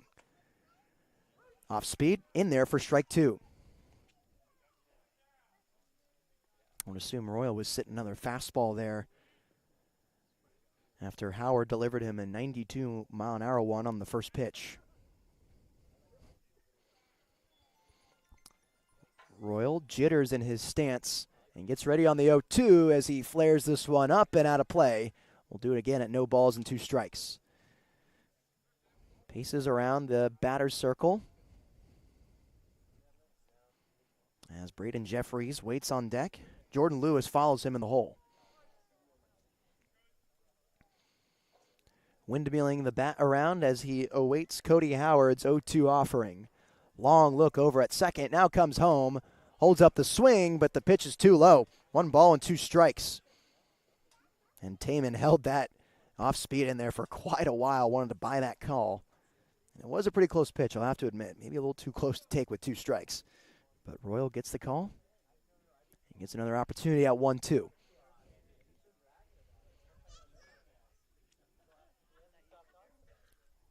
One out. 1-2 count, 2 runners on to Royal as he watches that one all the way, missing outside. 2 balls and 2 strikes. Nice at bat here from EJ. Very patient, and that's what the Blues hitters have been doing a good job of this season. They were trying to find their identity early on, and I think they're still trying to do that, as they are the 2nd worst average in the CCL, a team average of 186 entering today's game. Wanted to bump those numbers up as soon as possible as the throw back to second is in time to pick off Estabrook. Owen Estabrook gets caught sleeping as there's now 2 gone here in the 5th inning.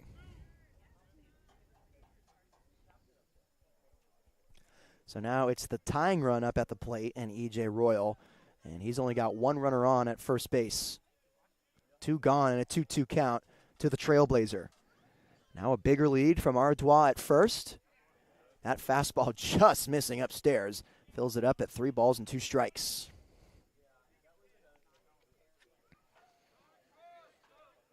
Royal with 2 extra deep breaths. Taps home. Widens his stance. Slightly chokes up on the bomb bat as he awaits the 3-2 offering from Howard. Here it comes. Fisted up and out of play, staying alive at 3 balls and 2 strikes.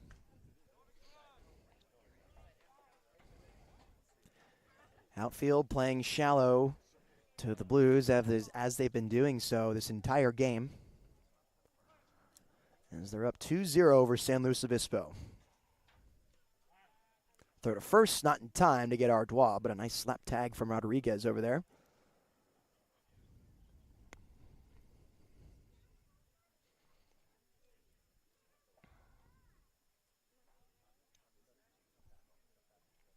Howard takes his time coming set. Long hold, and now he comes home on the 3-2, and that one misses just upstairs. 3 balls and 2 strikes. The 4th pitch walk to EJ Royal, and man, just living on the edge. EJ was doing that entire at-bat. I mean, he got 3 calls that bailed him out of a K, and it all comes to a head on the walk here with 2 outs in the 5th. As Bill Pintard heads out there to talk to his right-hander. Trying to check in on the status of his Longhorn, as there has been an arm getting hot in the Foresters bullpen for quite a while now. He looms in front of the mound, waiting for the signal. But Bill just keeps talking to his guy up there on the hill. Home plate umpire has to come out and visit now, as he circles around the huddle on the mound, still having a discussion.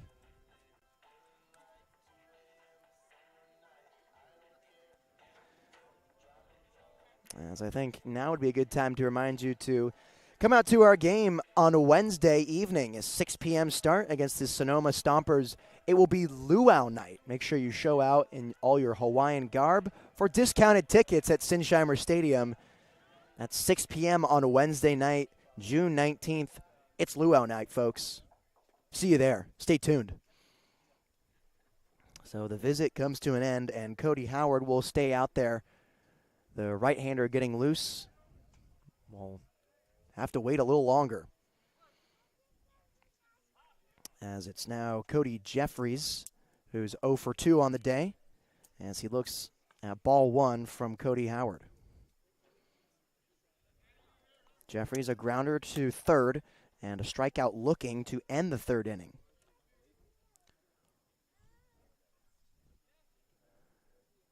Left-handed hitter digs in on the 1-0 and swings and lines it to second. Weird hop to Souza, and that sneaks into the outfield. Coming around to score is Ardois. The throw is not going to matter. And that's a base hit for Braden Jeffries, as advancing to third is E.J. Royal. And a really weird play for Souza over there at second. It looked like he wanted to take a few steps in on it and catch it on the fly. But I think Braden Jeffries had some topspin to that ball, and it made it difficult to play. It took a weird hop, and it bounced over his glove. That gave him time for the ball to roll into the outfield, and Ardois to circle the bases and come around for the first Blues run of this game. So that error by the pitcher, Howard, stings a little more as that run came around to score. And Pinter heads back out there for a pitching change. New arm for the Foresters as the Blues tack on a run. It's 2-1 Foresters. Stick with us after the change on the SLO Blues streaming network.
For the Santa Barbara Foresters as Cody Howard's day has come to a close, and a very solid outing for the Longhorn, the 4 2/3 innings pitched, 4 hits, 1 run, 1 walk, and 7 strikeouts in those 4 2/3 innings.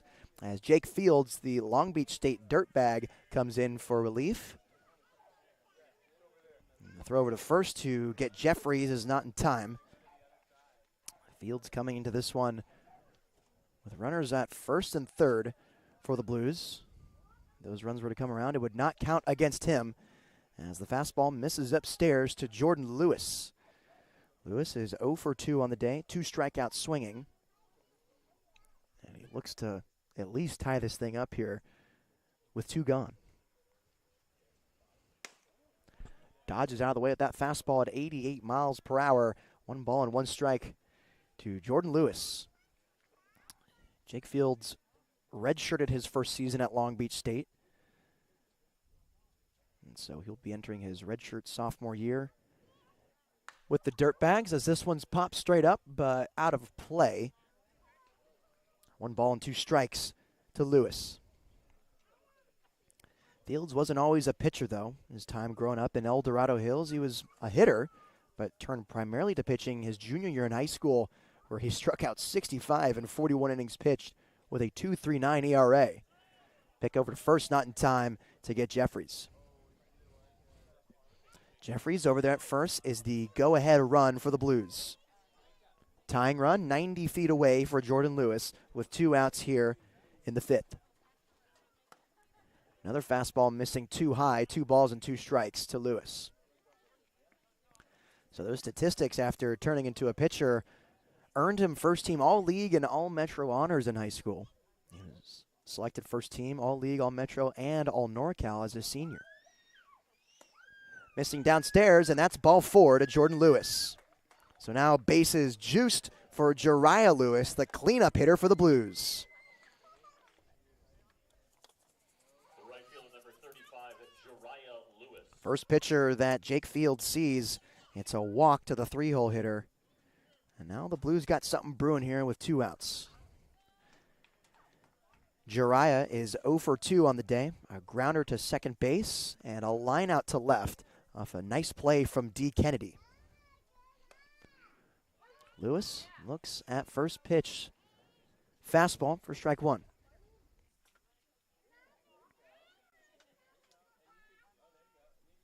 Jariah heading to this game is 4 of 14, a triple, 1 RBI, 3 walks, and he leads the team in hit by pitch. Awkward swing on the right side, bouncing to Souza, throw to first is in time. The Blues leave him loaded, but Braden Jeffries brings home Sam Ardois on the RBI single that knocked Cody Howard out of this game. The Blues finally have an answer. 2-1 Forsters on the SLO Blues streaming network.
Jackson Howell's day is done. He went 4 innings, 3 hits, 2 runs, 3 walks, and 2 strikeouts. The right-hander from Cuesta College day is complete after his third start of the year. And now Josue Garcia in to relieve Howell, the only high schooler that Dean Traynor is keeping on his roster for the rest of the season. And an impressive one at that. Graduated this year from Pioneer Valley High School. And as a pitcher, he can touch 90 miles an hour. He can also hit as well, also a catcher for the Panthers. But he comes set here from the stretch for the Blues. And the first offering to Caden Peterson. That hit him. He tosses the bat over to the dugout. And the first pitch that Garcia throws. It's a hit by pitch to the leadoff man in Peterson. Sponsored by Doug Scott of the Allison Company. Please welcome third baseman number 3, Nolan Souza. So now it's Souza, who's 0 for 2 on the day. Strikeout swinging in the first, and a grounder to second in the third. With 1 on and a 2-1 lead for the Foresters. Garcia kicks and deals. And the off-speed pitch missing downstairs. 1 ball and no strikes to Nolan Souza.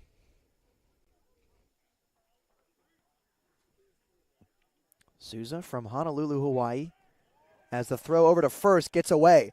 Brennan Comerford chases after it, but staying on the bag is Caden Peterson. Comerford caught a fortunate bounce that kicked right back to him. And it wasn't enough time for Peterson to reach second base. So a nice break for San Luis Obispo. On the 1-0 count to Souza, the 2022 Area Code Games participant and Perfect Game preseason underclassman All-American. Runner fake breaks at first, and that's ball 2 to Souza, who's ranked by Baseball America as the number 42 high school draft prospect. And PBR also had him at number 75 and 19 shortstop in the class of 2023. Bounced on the left side. Ardois flips over to second, throw to first, not in time. Good scoop over there by Comerford to keep it in front, but the throw from Jeffries at second base is not in time to complete the second leg of the twin killing. Sponsored by Rick Wilson. Please welcome shortstop number 5. So now 1 gone here after the force plant second. And TJ Pompey, who's 1 for 1, base hit back in the first. He came around to score the second Foresters run of the day. The only 2 runs that Santa Barbara has both came in the first inning, as that fastball in there for strike 1 to Pompey. Ever since he touched home plate, they've been quiet ever since, after a solid outing from Jackson Howell once again. But now he's here to face Josue Garcia in the 5th. Fastball, that one misses. 1 ball, 1 strike. 1 gone here and 1 out. Foresters up by 1 over the Blues. And in Pompey's second plate appearance, he was hit by a pitch and then eventually stole a bag and was stranded at second. There's 86, missing away, 2 balls and 1 strike to the Texas Tech shortstop.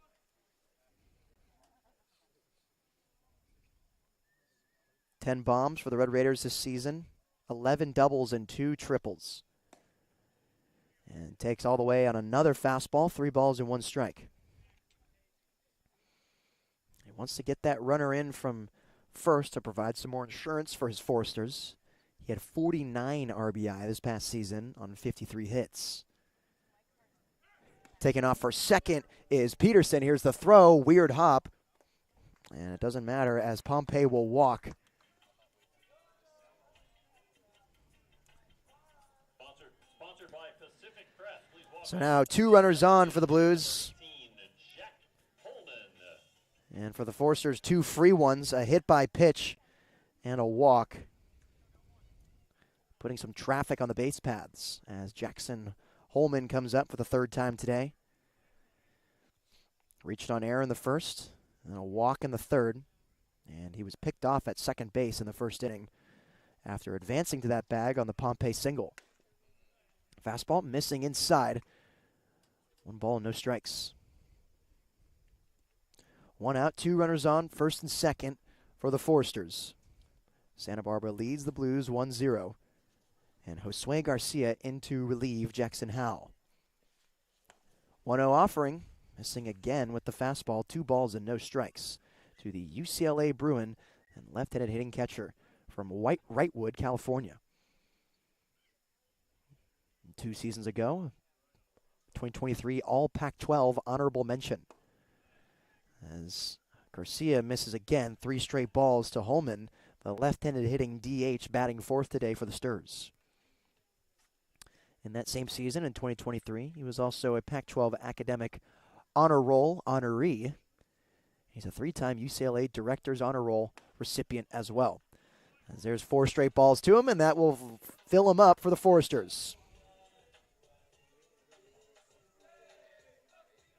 2 straight walks for Josue Garcia. There's still 1 gone off the Nolan Souza fielder's choice, as Dean Trainer heads on out there to talk to his young buck on the hill.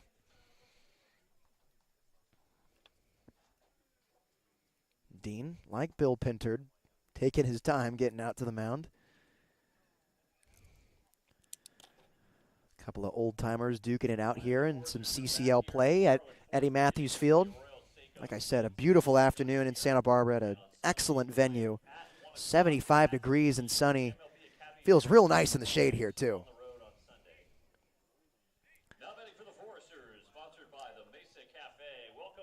So now it's the 5-hole hitter, Daniel Patterson. He's 1 for 2 on the day, singled in the first. Stole a bag. It was an RBI single that brought home TJ Pompey. And then an unassisted double play from Brendan Comerford to end the 3rd inning. Patterson looks at ball 1 with the bases juice for Santa Barbara.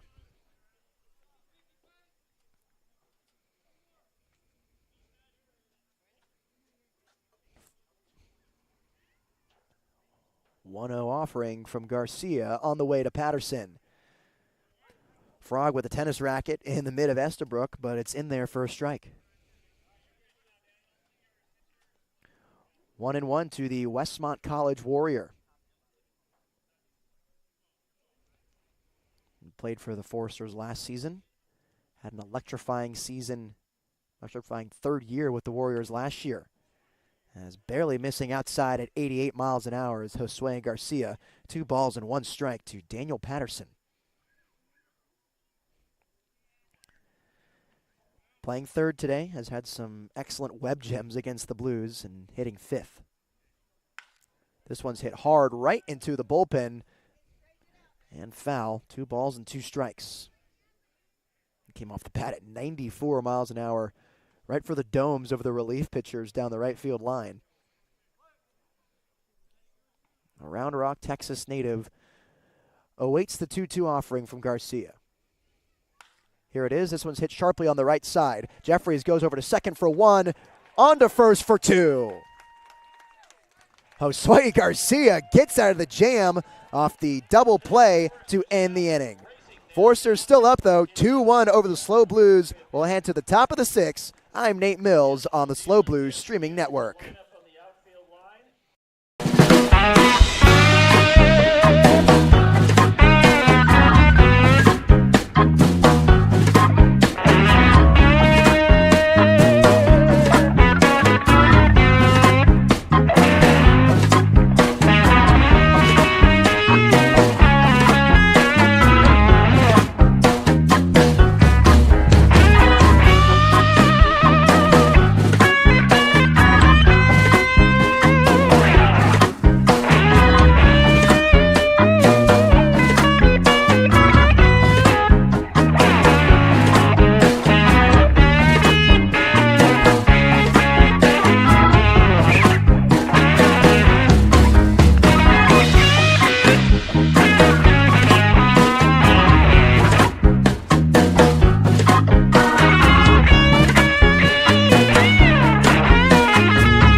Top 6 here for the SLO Blues as they're trying to chip away at this lead that the Foresters have. A 2-1 lead for SB.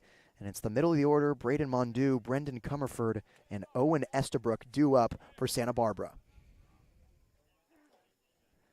Mondew today, 1 for 2.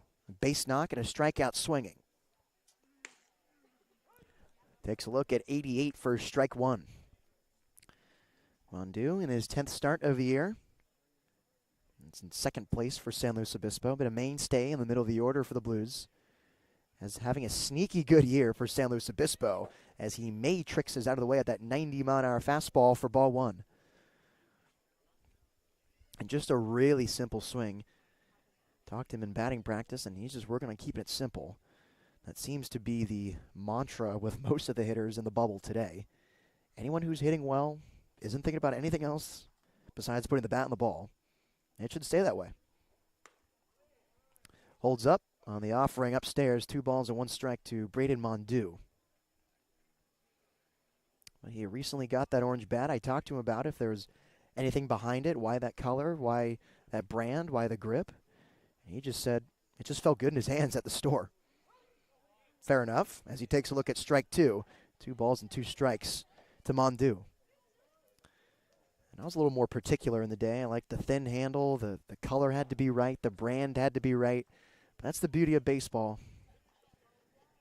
You get a lot of different opinions and a lot of different preferences with all the players.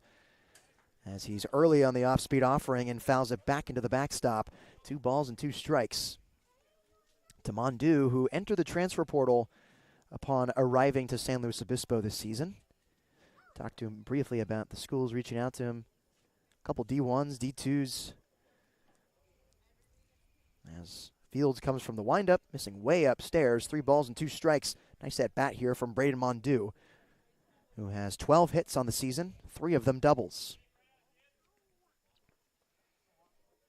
Still not that close to the 20 that E.J. Royal has, the team leader in hits. Here's the payoff pitch, and it hits him right in the helmet. Rolling around on the ground is Braden Mondu, as that squared him up right in the head. Regalado and Trainer, 2 coaches for the Blues, head out there immediately to check on Mondu as he strolls around and hugs his left arm. And he's actually holding that left arm. It sounded like it made contact with plastic.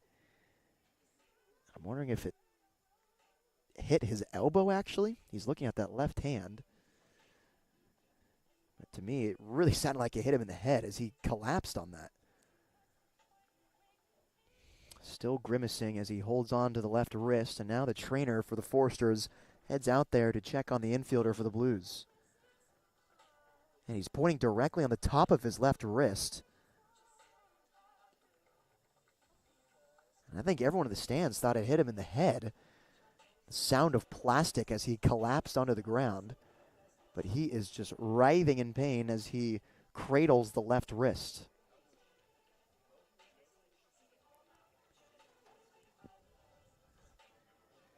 Pain starting to come on as it's difficult for him to close that left hand.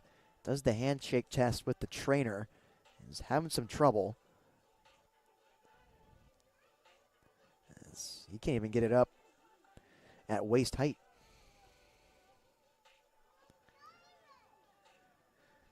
Takes a few steps towards the dugout. And so it's a hit by pitch to Braden Mondu after working himself into a 3-2 count. Nice at bat from Braden to get Fields to throw a lot of pitches. He did a good job spoiling some, taking a look at balls, and I think what actually happened there is it went wrist, then head. As he was dodging out of the way, he was falling to his back. He threw up his left arm, and it ricocheted off the wrist into the head. I'm just glad the wrist hurts more than the head.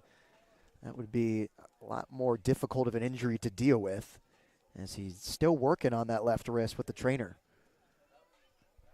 Now the umpire getting involved as Jake Fields stands on the mound, waiting for action to resume. And the Foresters have another right-hander going in their bullpen, and Braden Mondu will exit this game. So Mondu's day is done, and now we wait for who will be pinch running for the Blues. Due up for San Luis Obispo, it's Brendan Comerford. And then on deck after that, it's Owen Estabrook. And so looks like Bryson Hoyer will be pinch running here and coming to the game for Braden Mondu, who was just hit by pitch essentially twice, because it caught him on the wrist first, and then it came up and got him in the head. He seems to be doing okay. Didn't seem to have any problems with his head. He wasn't grimacing like one does when they get hit in the face. As Bill Pintard heads back out to the mound to talk to Jake Fields after the injury timeout, and his day is done. He goes to take the ball from Fields, but now they have a few words to exchange before he leaves the hill. The guy in relief for Santa Barbara is still heading out there, and now Fields takes the heel-toe express to the dugout. So a new arm in for Santa Barbara after Braden Mondu has to get pinch run for on the hit by pitch. The Blues trail 2-1 to the Forsters. Stick with us. I'm Nate Mills on the SLO Blues streaming network.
New pitcher in for the Sturs as Jake Fields' day is done. 1 1/3 innings pitch, a hit, a run, 1 walk, and no strikeouts. And he's responsible for the runner at first base in the hit by pitch to Braden Mondu, who's now getting pinch run for by Bryson Hoyer. So the first guy that Ty Baker will see is Brendan Comerford. Comerford is 1 for 2 on the day, a single in the second, and strikeout looking in the fourth to end the inning. With Hoyer with a sizable lead over at first base, Baker comes home to Comerford. This one's hit hard out to center field. Going back on it is Markle, but he camps underneath it for the first out of the inning. So a fly out from Brendan Comerford. 1 away here now for Owen Estabrook. Hometown kid, born and raised in Santa Barbara, graduate of San Marcos High School, is 1 for 2 on the day. Single in the fifth. He was picked off at second base after getting greedy on the secondary, and he grounded out to short back in the second.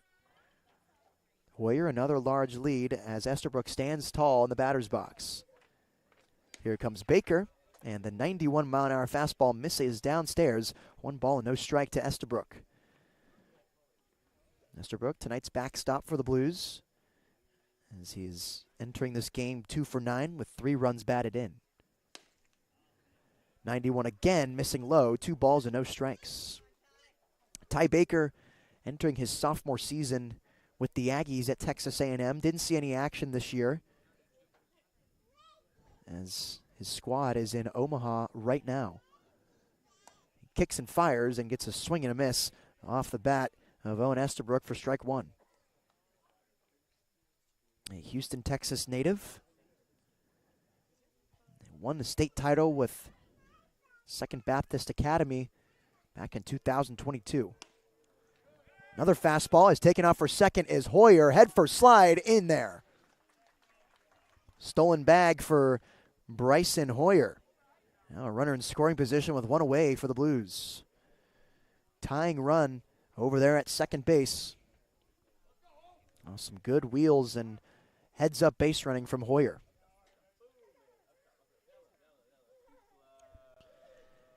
Nastabrook in a 2-1 count facing Ty Baker, the Texas A&M Aggie.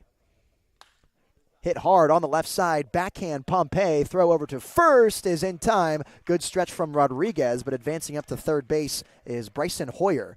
Now the tying run just 90 feet away for the Blues. It's Gio Blanchette who's searching for his first hit of the day. He's 6 for 17 on the year. 2 home runs, 5 runs batted in. A strikeout swinging and a line out to left field in the 5th.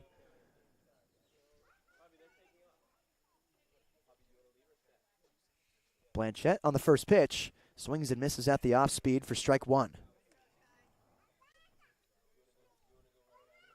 Gio hit a mammoth blast against the Barons last game down there in Compton for his 2nd home run of the year. Another off speed, having to dive to his right is Ryan Taman. 1 ball and 1 strike to Gio. Blanchette was one of the 2 players to represent the Blues on the South team in the CCL Showcase in Compton last year. As the fastball skips in the dirt. 2 balls and 1 strike. Spent last summer with the Blues as well. 49 at-bats, 9 hits, and 1 double. Those slugging numbers have certainly exploded since then. 2-1 in there for a strike. Nice tight breaking ball there from Ty Baker.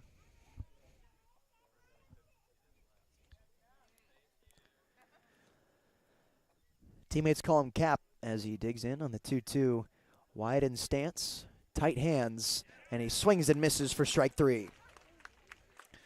The Blues strand a runner at third base after Mondu gets hit in the wrist, and Bryson Hoyer, who came into pinch run, gets left at third. The Blues still trail by 1 to the Foresters, heading into the bottom of the 6th inning. I'm Nate Mills on the Slow Blues streaming network.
Still 2-1 Foresters here in the bottom of the 6th inning.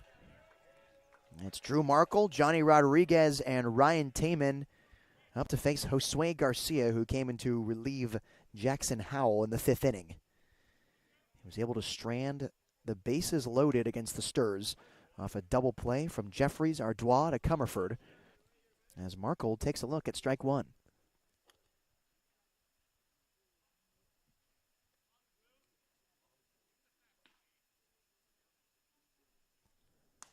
Fastball upstairs, high and tight to Markle. 1 ball and 1 strike to the Ole Miss Rebel.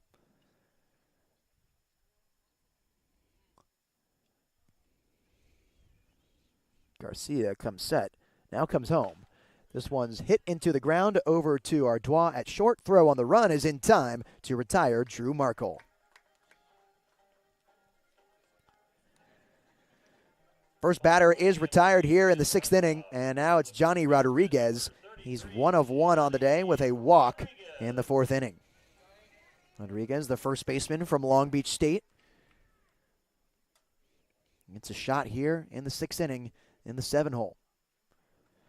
Grew up in Fullerton, California. Just finished up his first year as a dirtbag. As Garcia misses outside, 1 ball and no strikes. 14 hits down there at Blair Diamond this season with Long Beach State. And 7 RBIs to show for it. Holds up on the fastball, up and away. 2 balls and no strikes to Johnny Rodriguez. Blues still trail by 1 to the Foresters in this rubber match between the two teams. They'll see each other more. But the Foresters got 1 in Game 1, and in Game 2, the Blues had redemption here at this very field. As there's strike 1 from Garcia. 2 balls and 1 strike to Johnny Rodriguez.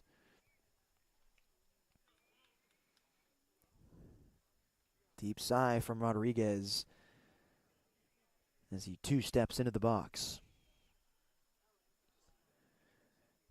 Here's the 2-1. This one's hit hard out to left. Moving back is Jordan Lewis. Just a few steps, but he's able to squeeze it for the 2nd out of the inning. Johnny Rodriguez flies out to Jordan Lewis and left, and there's a 2nd out of the inning. And that gives way to Ryan Taman, who's searching for his first hit of the day. A catcher from Cal Berkeley and Eagle from Arroyo Grande High School. And he had a blast this season. His first year with Cal as he takes strike 1. He started in 16 games, played in 21 as a catcher DH. 6 bombs and 2 doubles on 17 hits. That one's way over the head of Taman. 1 ball and 1 strike. 2 gone and no one on for the Foresters. 11 RBIs as well. A 3-time letter winner for the Eagles and former Blues coach Steve Tolley. Down the right field line, that's going to fall for a base hit. Hard hit off the bat from Taman as he's rounding first and thinking about second, but he'll hold up right there on the 1-hop throw from Jariah Lewis in right. Taman keeps it alive for the Sturs here in the 6th inning, as now the 9-hole hitter D. Kennedy strides up to the dish. 84 miles an hour off the bat for Ryan Taman, just enough to squeak in a base hit for the Sturs. D. Kennedy, a walk and a fly out to left field this game. The speedster from Texas takes a look at strike 1.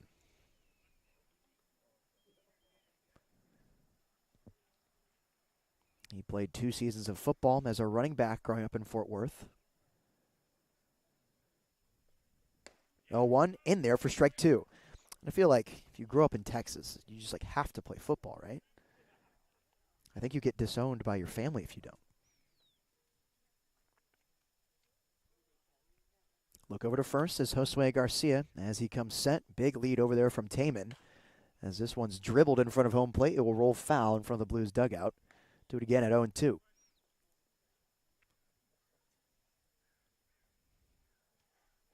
Played as a running back. That was probably the secondary's worst nightmare to try to tackle him with that 6'3", 60-yard dash.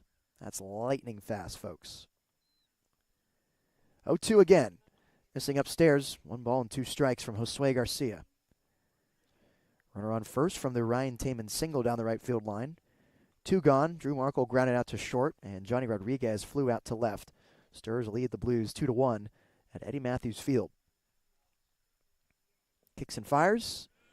Missing upstairs, 87 miles per hour. 2 balls and 2 strikes to D. Kennedy, who has the start today in left field. Is acting as the second leadoff man for Santa Barbara today. Shadows eclipsing the batter's box, but not on the mound, as this one's chopped to third. On the move and making the play is Comerford at third, who came in to replace Mondu after getting hit by a pitch. Nice play that narrowly beat out D. Kennedy.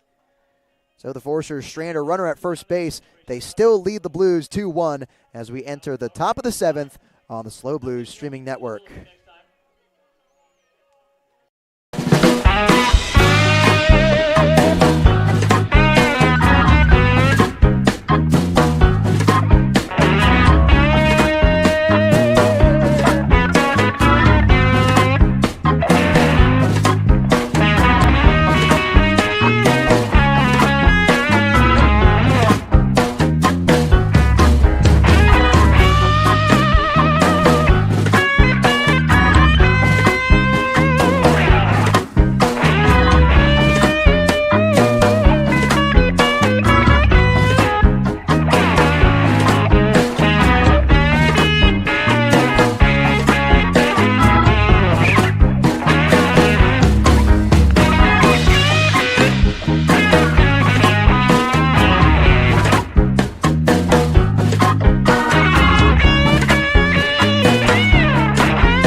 For the Blues here, as now would be a good time to remind you that this half inning is brought to you by Studio Design Group Architects. You can find them at sdgarchitects.com. Studio Design Group Architects. For 40 years, they've designed buildings with one thing in mind: people. Sam Artois leading things off here for the Blues. In the top of the seventh inning, we've entered the final third of this ball game. Foresters up 2-1 over the Blues, as Artois takes a look at strike one. Pops this one up and out of play. Quickly down 0-2 is the former Texas shortstop as he faces his now SEC foe in Ty Baker. 0-2 to Artois, who's 0 for 2 on the day. Breaking ball, missing outside, 1 ball and 2 strikes. Entering this game, he was 4 of 15. 2 doubles, 2 RBIs. One of those RBI doubles coming in last game at Eddie Matthews Field against the Foresters. Another off speed, taking all the way, 2 balls and 2 strikes to Sam Artois.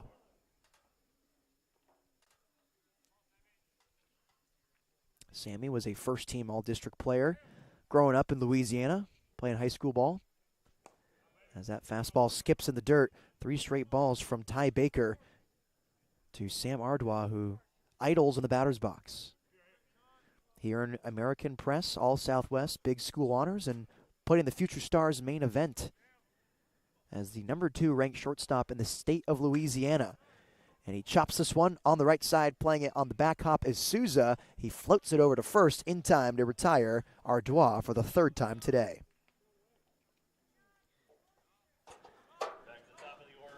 Artois goes down on the ground out to second, and now it's E.J. Royal, who's 1 of 1 on the day. Got a hit back in the first, was hit by pitch in the third, and then was stranded at third base after walking in the 5th.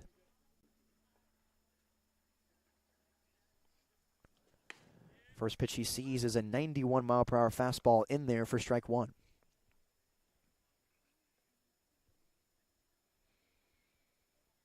EJ last summer played for the Derby Twins in the Jayhawk League out there in the Midwest, as that one skips away for ball 1. Had 1 homer there. 5 doubles, no triples on 32 hits.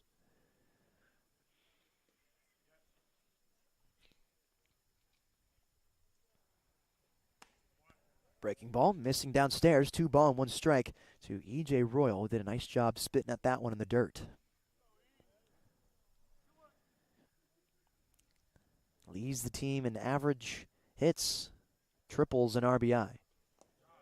Skips on top of home plate, 3 balls and 1 strike to Ty Baker, who's having some command issues in his second inning of relief. Bullpen empty for the Sturs. Relief pitchers just kind of hanging out in the sun. Nice day to do it. Royal on the 3-1. Pops this one up. Shallow center field. Calling everyone off is Souza for the second out of the inning. E.J. Royal caught that off the end of the bomb bat. And some soft contact in the shallow center. It's an easy backhanded play for Souza to get it on the fly. And so now it's Braden Jeffries stepping in for the Blues. Jeffries showed off his power last time he got a start for San Luis Obispo. It was his first start of the year down there at Compton, as that fastball pops in the mitt for strike 1 to Jeffries. He'll be able to showcase that power next year at the University of Michigan after growing up in Valencia, California. Off speed, off the end of the bat, over the head of Rodriguez at first base. There's the second knock of the day for Braden Jeffries, and a 2-out base runner for the Blues.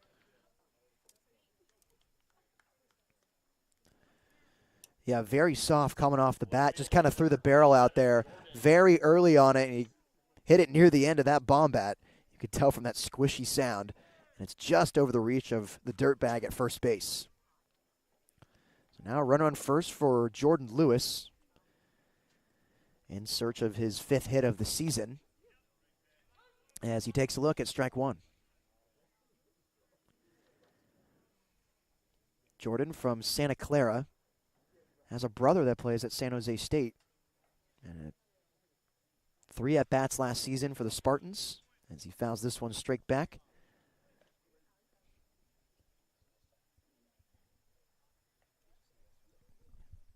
No balls and 2 strikes to Jordan Lewis, who has struck out twice today and walked back in the 5th.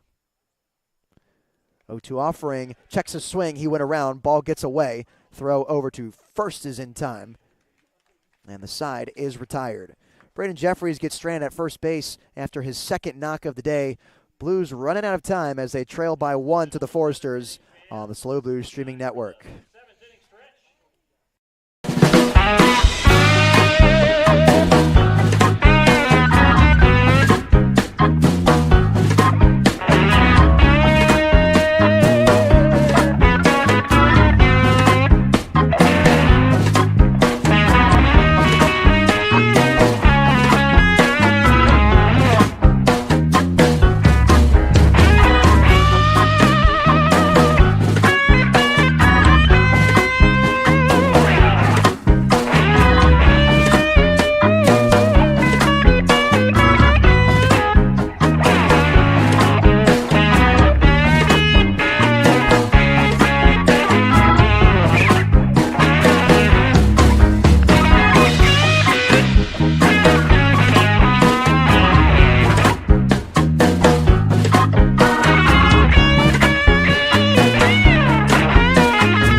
For the Santa Barbara Foresters, Caden Peterson, Nolan Souza, and TJ Pompey, as Josue Garcia stays out there, and he'll work from the stretch against the first 3 batters of this Foresters lineup, and he gets ahead with strike 1 to Peterson. Bottom of the 7th here, Santa Barbara Foresters up 2-1 over the Blues. As missing upstairs on the fastball, 1 ball, 1 strike to Caden Peterson. Peterson, a Tiger from UOP, entering his junior season. That's University of the Pacific. Missing outside is Garcia for ball 2. .266 average this past season. Started in 50 games, 173 at-bats. That's legit. 27 RBIs on 46 hits. He sends one through the left side. That's a base hit for him here. The leadoff batter for the Forsters collects his second knock of the day to get things going in the 7th.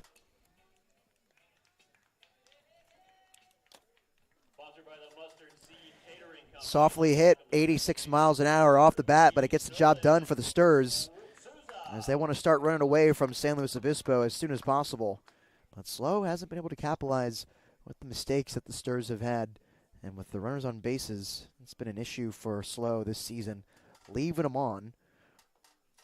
As you can just see it in their offensive woes statistically. I mean, you can just look at the numbers right here. The second worst average, team average in the CCL, heading into this game, 100, I think a 186.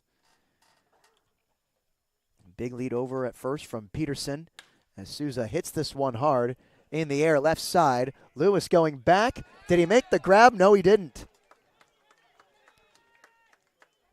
The ball bounces in front of Jordan Lewis, and it will be ruled a ground rule double as he's bent over in left field. I can't tell if he's hurt or if he's adjusting his sock. He walks it off, and once again, a very difficult ball to play out there in left field. This one's hit directly over his head, and you never know which way to turn. As a coach, there isn't an exact right way. It's just whatever's comfortable for you. But you're trying to flip your head. You're trying to flip your body. He decided to go to his left, and it went to his right, and then back to his left, and he couldn't make the grab. And what was almost a fantastic catch, he did the hard part running there, but he couldn't come up with it. As the infield plays in here, off the ground rule double, Caden Peterson now at third, Nolan Souza at second base. That's Souza's first hit of the day. And now the Forsters threatening here with TJ Pompey up. Hits this one on the right side. Jeffries has got it, checks the runners in scoring position. He goes over to Tollerman at first for the first out of the inning, and that's why they're playing in, folks. Jeffries doing a good job. Not having his head spin too fast, the young buck entering his freshman year at Michigan. Checks the runners and makes the easy throw over to first for the first out.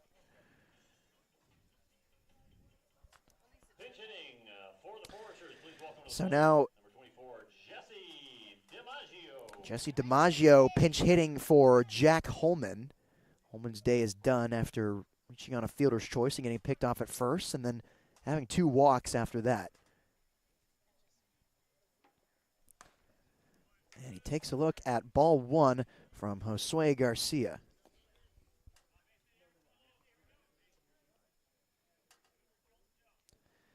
DiMaggio is committed to Westmont next year. Graduate of Dos Pueblos High School. As Garcia misses outside, 2 balls and no strikes. He was the Channel League MVP this past season as a Charger at Dos Pueblos. And he committed to the 2023 NAIA champions on April 18th of this year. Bounces it on the right side. Jeffries has got it. He comes home. It skips at the plate. And he's safe. And, man, I thought Owen Estabrook corralled that ball well and put the tag on in time. But clearly the home plate umpire doesn't think so. And another run for the Forsters comes in off the RBI ground out from the pinch hitter and Jesse DiMaggio.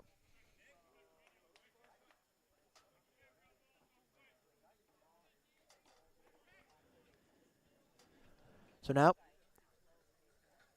runners at first and second. And another pinch hitter for Santa Barbara. Looks like it's Nick Sanders. Sanders coming in for Daniel Patterson. So Patterson's day is done after going 1 for 3. Single, a stolen bag, an RBI single, a double play, and an unassisted double play from Comerford over at first. As Josue Garcia misses upstairs. 1 ball and no strikes. Nick Sanders, this pinch hitter, is from Texas, born and raised in Waco, Texas, and is now a Longhorn. Had 4 starts this past year, as that one's in there for strike 1. He played in 9 games. He was 1 of 18 with a walk and 8 strikeouts. But before that, in Waco, Texas, he was an all-state catcher in the 21 and 22 seasons. 1-1 from Garcia. Dribbled on the left side and foul. 1 ball and 2 strikes.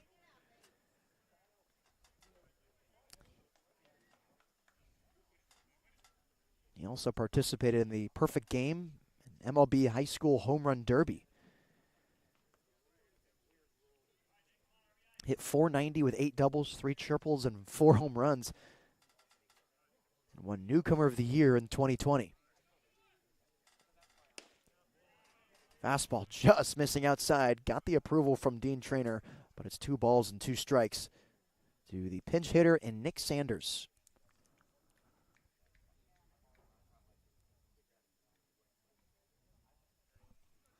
Sanders rocking the perfect game hat with the salmon pink cleats. He dribbles this one right at home plate. Still 2 balls and 2 strikes.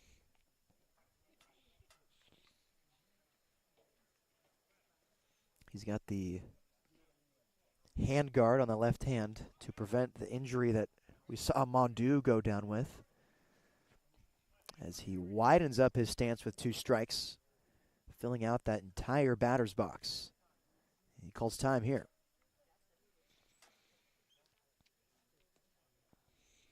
Sanders rocking number 2, the infielder entering his sophomore season.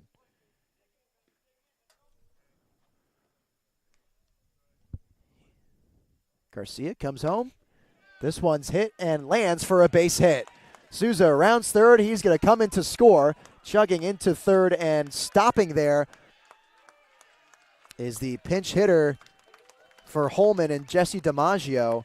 And there's an RBI double for Nick Sanders after coming off the bench. Forster starting to pull away here with just 1 out in the inning. Brings around Nolan Souza to score from second base. And that advances Jesse DiMaggio at third. So an RBI double for Sanders strolling up off the bench. And so now it's Drew Markle. Markle is 0 for 2 on the day with a hit by pitch in the 4th. Got caught stealing in that same inning. And he struck out looking in the 1st. As here comes a pinch runner for Nick Sanders. Look like it's going to be Addison Klepsch. Klepsch, who made the start last time with the Forsters, last time they played here in SB. Klepsch is a San Diego native from 4S Ranch, went to Del Norte High School, and is committed to Auburn next season. And a second pinch runner for the Forsters coming in now, Jack Bollinger, and to replace DiMaggio. Dean Trainer takes his time out to the mound, and he'll go to his bullpen. So Josue Garcia's day is done after giving up the RBI double to the pinch hitter and Nick Sanders, and we'll let you know who the new noodle is coming up after the break. Stay with us. Santa Barbara Forsters extend their lead 3-1 over the Blues on the SLO Blues streaming network.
New arm in for the Blues. It's Sammy Frederich as Josue Garcia's day is done.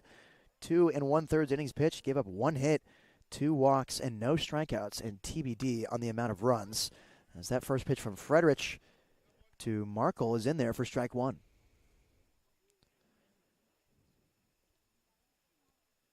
One gone here in the 7th inning. Foresters got 2 insurance runs. It's now a 4-1 lead for Santa Barbara as this one's hit into right field, and it falls in front of Jariah Lewis for a base hit. Coming in to score is the pinch runner and Jack Bollinger. Addison Klepsch moves up to third on the RBI single from Drew Markle. The floodgates are beginning to open here for the Foresters as they've now taken a 5-1 lead over San Luis Obispo here in the 5th.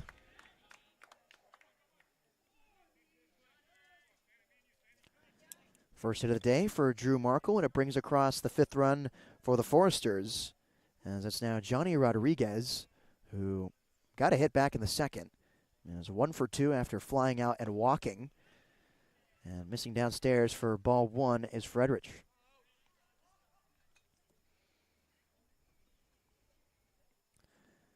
Forster is currently ranked 5 of 7 in the CCL South. They're ahead of Ventura County and San Diego, 2 affiliates of the CCL this season. A little test run for those 2 squads. This little tryout audition, see if they can be a part of the league. A little asterisk next to the name as well, as they will not be eligible to make postseason. So really the Foresters are in last in terms of playoff picture for the CCL South.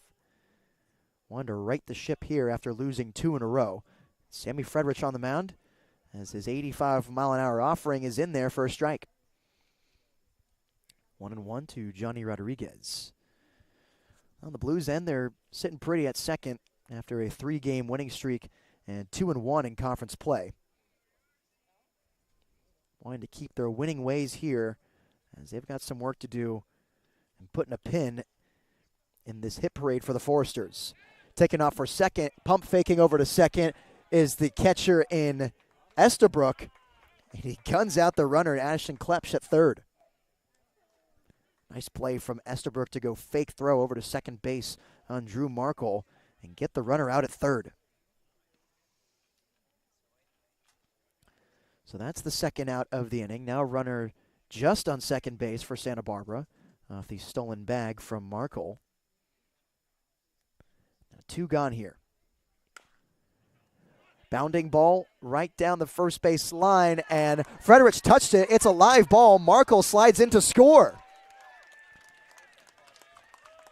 That nubber was rolling right next to the first base line, and it was destined to go into the dirt, and Frederich touched it in fair play. So that allowed the runner in from second and Markle to score. Now a 6-1 lead for Santa Barbara. Runner at first, and it's Ryan Taman, the catcher.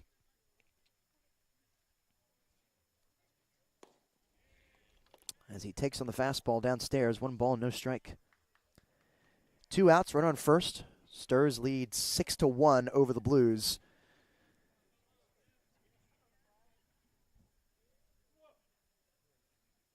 As Rodriguez is at first base with a huge lead.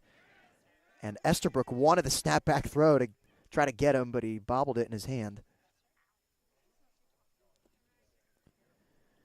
2-0 to Rodriguez. Oh, excuse me, to Ryan Taman. Taman's 1 for 3 on the day, single back in the 6th, ground out to third, and a ground out to second for the Cal Bear. That one missing downstairs again, 3 straight balls to Taman with 2 gone here in the 7th. 4 hit innings so far for Santa Barbara in 7 batters.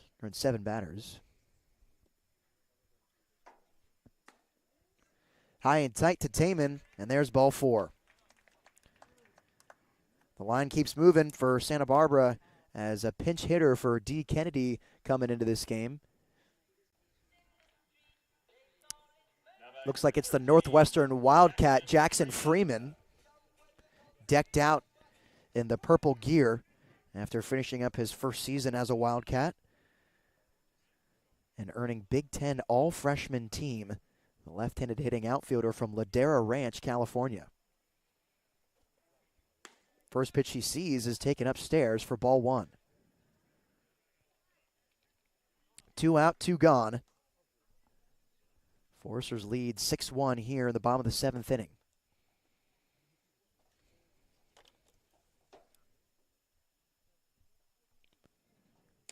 Frederich misses outside, 2 balls and no strikes. Back of the jersey beginning to come untucked for Sammy as he steps back onto the rubber after adjusting his hat. And Jackson Freeman digs in. Here he comes. Taps this one right back into the mid of Estabrook. 2 balls and 1 strike. Freeman, 11 bombs, 7 doubles, and 3 triples in 46 hits with Northwestern this season. Just south of a 500 slugging at .495.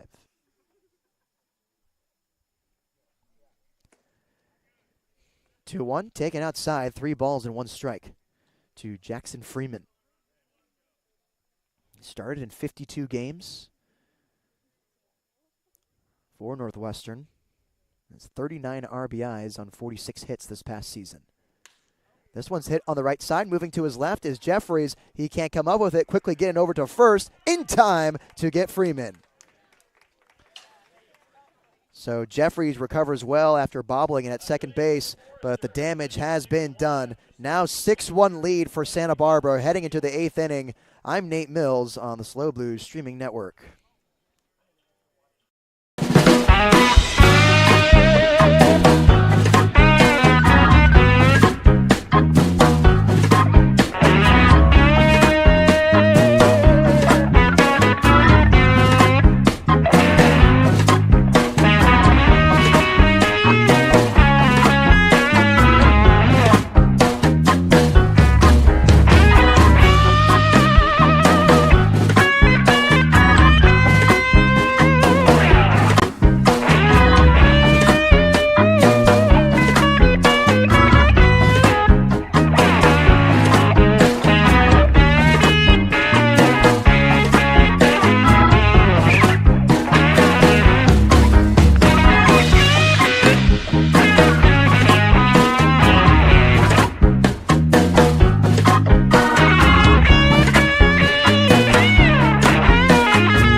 Time is running out for the Blues as they now trail by 5 runs after giving up a 4 spot in the bottom of the 7th inning.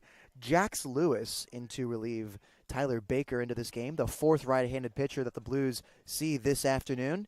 And it's the former Texas Christian Horned Frog who is now committed to Georgia Southern to play for the Eagles. He did so fairly recently. On June 9th, he announced on social media that he will be heading down to Savannah to play for the Eagles this next season. Hometown kid growing up from Claxton, Georgia, comes back to a place where he was born and raised as a redshirt freshman. And he's up to face Jariah Lewis here, leading things off this inning. 4-5-6 for the Blues. And Jariah Lewis is 0 for 3 on the day. 2 grounders to second and a line out to left. Lewis leads the team in hit by pitches with 3. He nubs this one over the fencing for strike 1.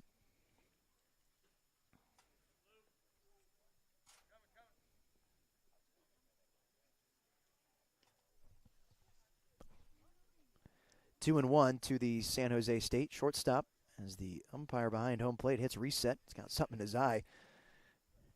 Take it off the mask to address it. And I think we're good to go.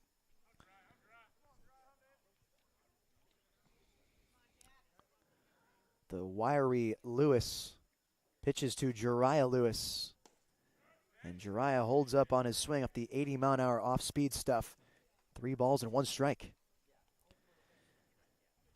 Jax didn't play last season, out with TCU due to an arm injury. Sidelined him the entire year, as that fastball's in there for a strike. And some pretty decent velocity at 88 miles an hour, but where it gets you is that 19 inches of horizontal break. Wicked stuff coming out of the Sidewinder. Makes it very hard to hit. Not often you see guys throw that hard and have that much movement on their fastball. Here's the payoff to Lewis, taken for strike 3. Jariah Lewis sits down for the first time today. And the first batter that Jax Lewis sees, he sits him down with the strikeout.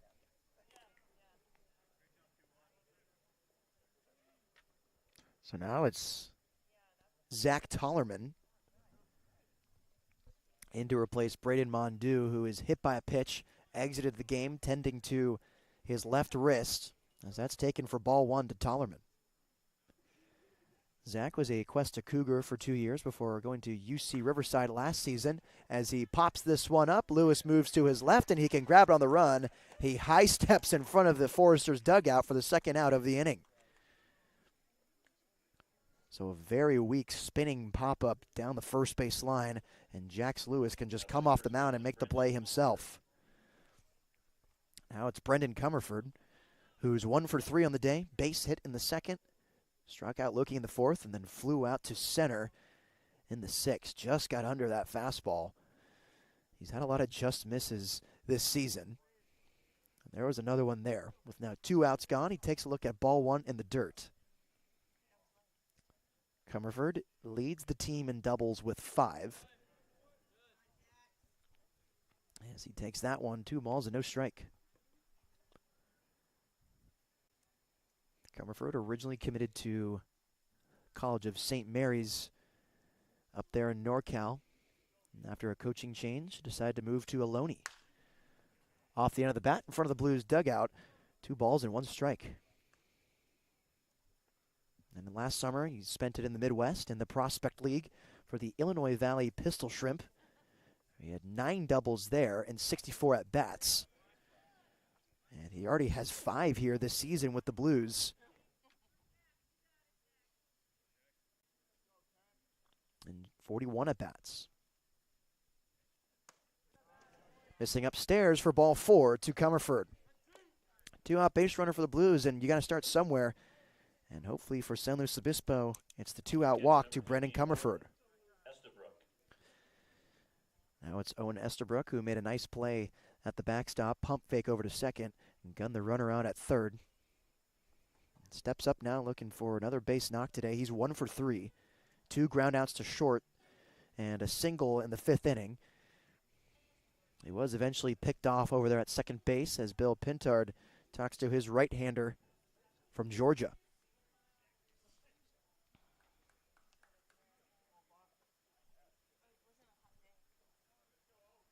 Jax Lewis takes a huge breath up on that mound. Very nice mound, by the way. Lots of downward action to it. Sure, a lot of pitchers like throwing here. Medium-sized lead at first for Comerford. As first pitch swinging is Estabrook, and he pops this one up and out of play for strike 1.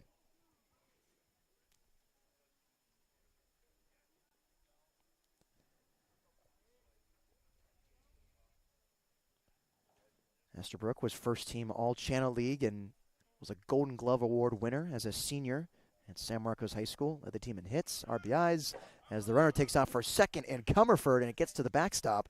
A stolen base for the Ohlone infielder. And he led his team in hits, RBIs, runs, home runs, and stolen bases.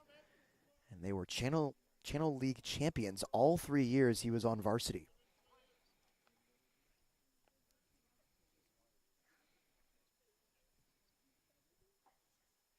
Lewis comes home.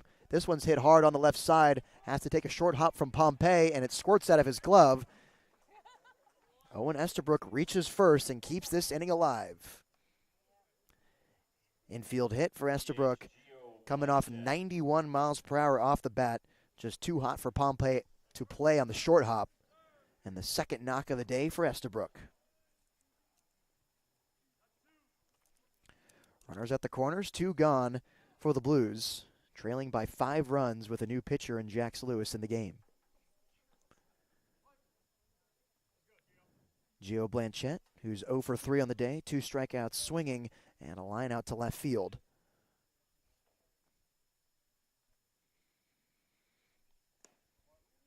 As he looks at the spinner, bouncing on the plate for ball 1. Blanchette grew up in Fresno, California, spent his redshirt freshman season at St. Mary's, where he has since returned to Fresno at Fresno City College, and he remains uncommitted as he looks at that fastball, 85 miles an hour, 1 ball and 1 strike.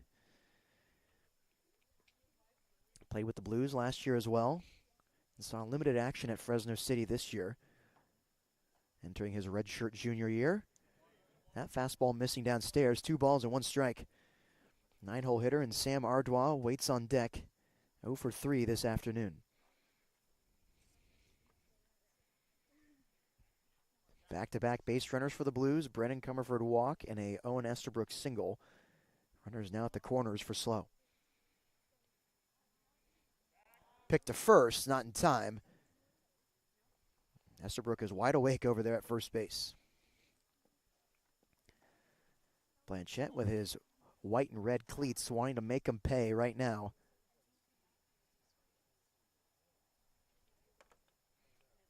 As Jax Lewis nods and comes home, and he gets Blanchette to chase at the fastball upstairs. Count now even at 2 balls and 2 strikes. 2 gone here in the bottom of the 8th inning. Foresters lead the Blues 6-1 at Eddie Matthews Field down here in Santa Barbara.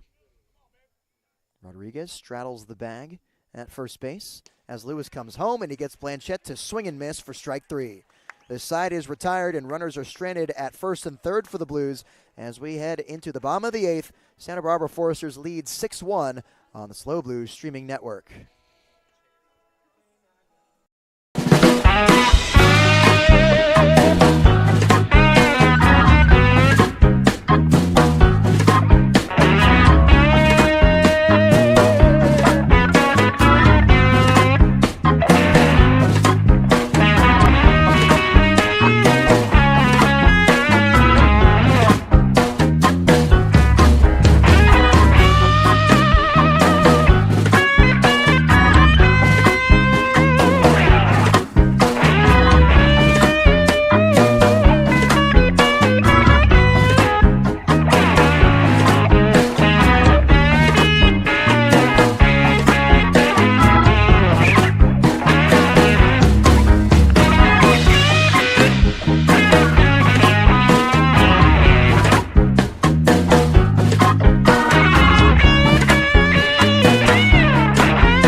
Top of the order for the Santa Barbara Foresters as they lead the Blues 6-1 as we enter the bottom half of the 8th inning, and Sammy Frederich heads back out there for his second inning.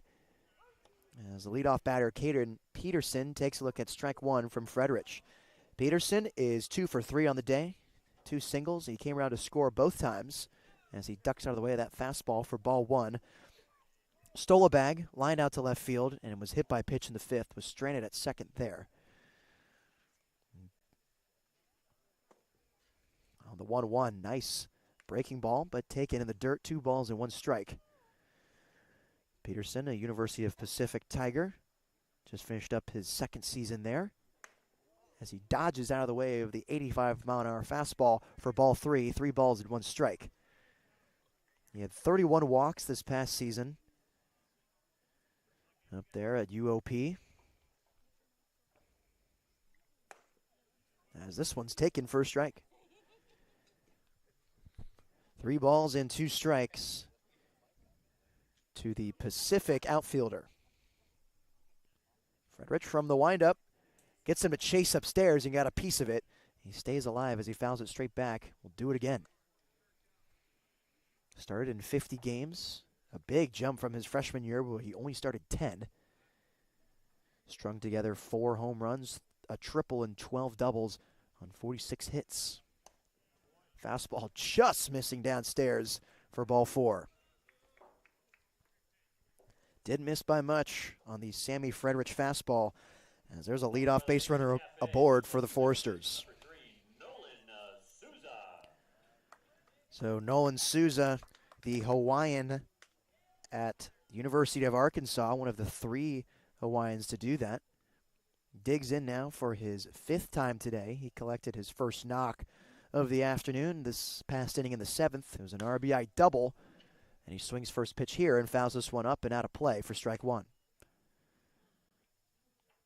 Souza, a highly touted prospect growing up out there on the islands. The #1 overall prospect and #1 shortstop in the state of Hawaii by perfect game his time in high school. Taking off for second base is Peterson. Here comes the throw. In time. There's the first out of the inning. As a nice tag over there at second base by Ardois gets the swim move from Caden Patterson for the first out. So now Nolan Souza working with no runners on, as it looks like the hit and run was applied. He was swinging all the way for strike 1 there, or strike 2 there. As this one skips in the dirt, off speed, want him to go fish for it. He holds up, 1 ball and 2 strikes.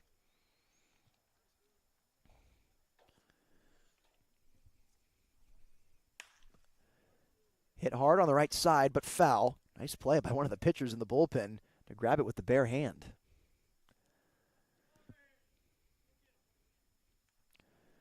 Souza earning recognition from area code games, Perfect Game, Baseball America, Prep Baseball Report. All led him to earning a spot with the Razorbacks at Arkansas, where he played in 40 games this past season. Takes a look at that fastball outside, counting now even, 2 balls and 2 strikes. In his first year with the Razorbacks, he slugged .509 with a .366 on base percentage. Swings and misses at the off speed for strike 3. Nolan Souza gone fishing for the second K of the day for him. So now 2 outs here after the caught stealing from Caden Peterson, the gun down from Owen Estabrook, and the strikeout swinging from Nolan Souza. Now TJ Pompey for the 5th time today steps up for the Foresters. Holds up on his swing for ball 1 against Fredrich.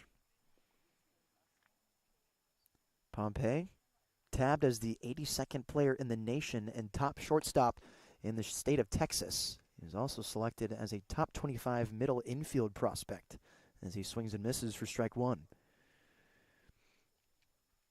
He was given a perfect 10 score on the Perfect Game website as he shuffles at that curveball in the dirt, 2 balls and 1 strike.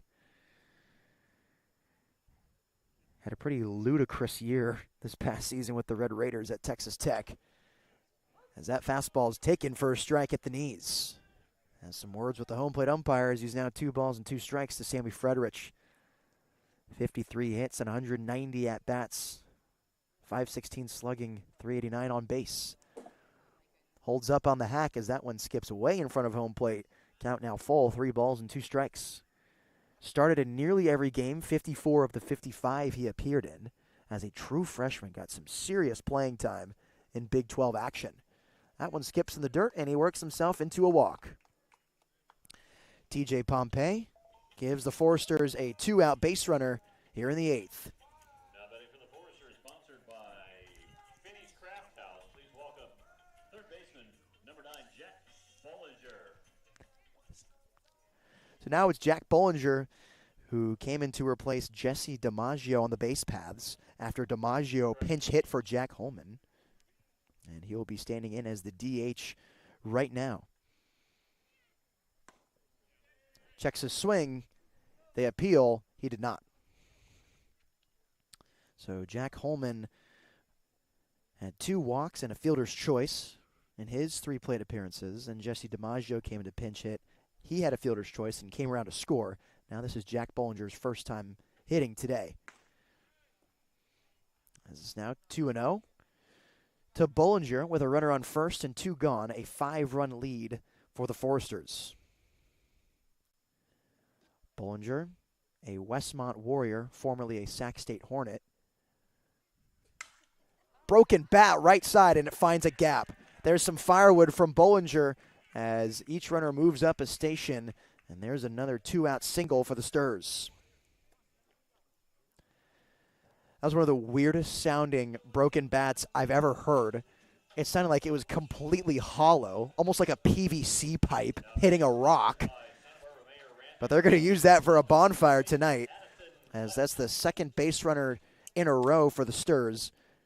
And a tiny 2-out rally for Santa Barbara. As it's now Addison Klepsch digging in for SB. Klepsch rolls out of the way of that fastball for ball 1. Klepsch with a 9.5 ranking on Perfect Game.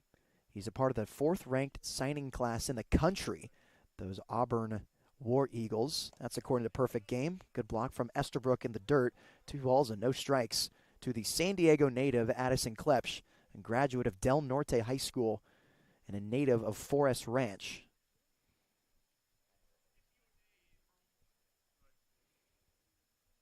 Frederich comes home. This one's hit in the air on the left side. Going back is Lewis, and he can only look up and watch it go. Addison Klepsch makes the call to room service as he orders 3 more runs for the Santa Barbara Foresters. It's now 9-1 SB.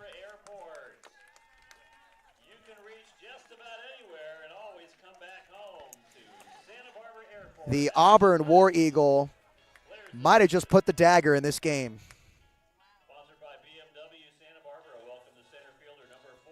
Huge gut punch for the SLO Blues, as they now trail by 8 runs here in the 8th inning. All of this damage coming on 2 outs as Drew Markle takes a look at strike 1. That one was crushed out to left field. I thought Jordan Lewis might have had a chance on it. He was running to the wall as if he could get there, as checking his swing and going around is Markle for strike 2. He was booking it towards the fence. I thought he might have a chance, and once he put his hands up on the wall, it went over. 0-2, Markle holds up on that bouncing ball. 1 ball and 2 strikes to the Ole Miss Rebel. The momentum seemed to be in the Blues' favor after gunning down Caden Peterson at second and getting that strikeout to Souza, as this one's hit into left center field. Lewis is going back on it. That hits the top of the wall. Cruising into second base and now trying for third. Here's the throw. They got him. And, I mean, that was inches away from getting out. It hit the top yellow plastic on the fencing, but Drew Markle gets gunned down at third as he tried to pull off the 3-bagger.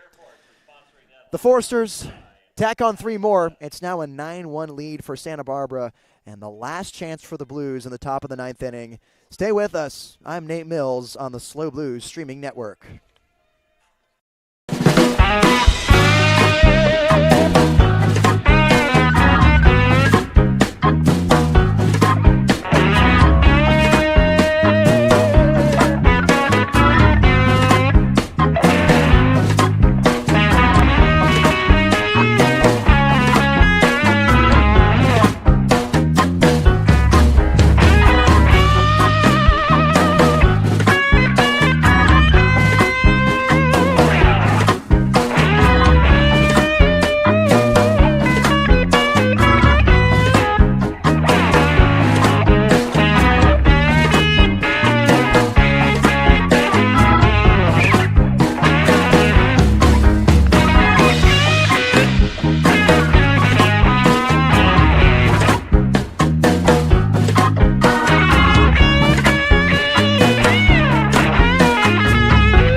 Max Lewis is done after coming in to relieve Ty Baker. And so now there's a new pitcher on the mound for the Foresters. It's Diego Ramos, another Razorback coming out of the bullpen for Santa Barbara. He didn't play his first year out there in Fayetteville, but he's a native of Vian, Oklahoma, and he's here to face the Blues right now as that 88-mile-an-hour cutter is in there for strike one to Sam Ardois, the 9-hole hitter for San Luis Obispo. Ardois is 0 for 3 on the day, strikeout looking, reach on air, and a grounder to second as he takes a look at ball one. Ramos, as I said, an Oklahoma native, was rated the #1 overall prospect in the state in high school. Another fastball to him. That one misses outside. 2 balls and 1 strike. On deck, it's the leadoff batter, E.J. Royal, and after him, it's Braden Jeffries, who's 2 for 4 on the day. Ardois looks at the fastball for strike 2. 2 balls and 2 strikes. As Ramos circles the rubber and gets on it. Will Rogers getting hot, and the Foresters bullpen, as this one sails way over the head of the catcher Taman. 3 balls and 2 strikes. As the shadows begin to fully engulf Eddie Matthews Field here at Santa Barbara, the 2023 Perfect Game preseason All-American in the West region gets set on the payoff pitch to Sam Ardois. Missing downstairs, and now it's 3 balls and 2 strikes. Okay, yeah, that's what I thought. Ball 4 to Sam Ardois. I thought I was missing something there. So a leadoff base runner, and it comes off the walk from Ardois. I will flip it over to the top for the 5th time today. It's E.J. Royal.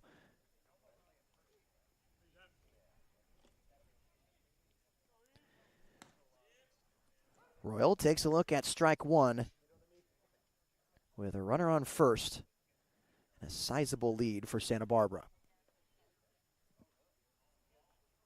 Kicking up some dirt over there at first is Ardois as Royal twitches on his swing and takes a look at strike 2.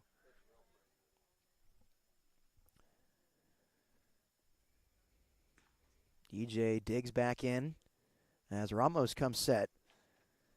Here he comes. That one missing upstairs for a ball. 1 ball and 2 strikes to E.J. Royal, the trailblazer from Utah Tech, who grew up on the Central Coast and went to Arroyo Grande High School. Chopped right at third base. Klepsch has got it. Throw over to second is in time to get Ardois on the force out. So fielder's choice from Ethan Royal, as there's now 1 out here after they get Ardois heading off for second base.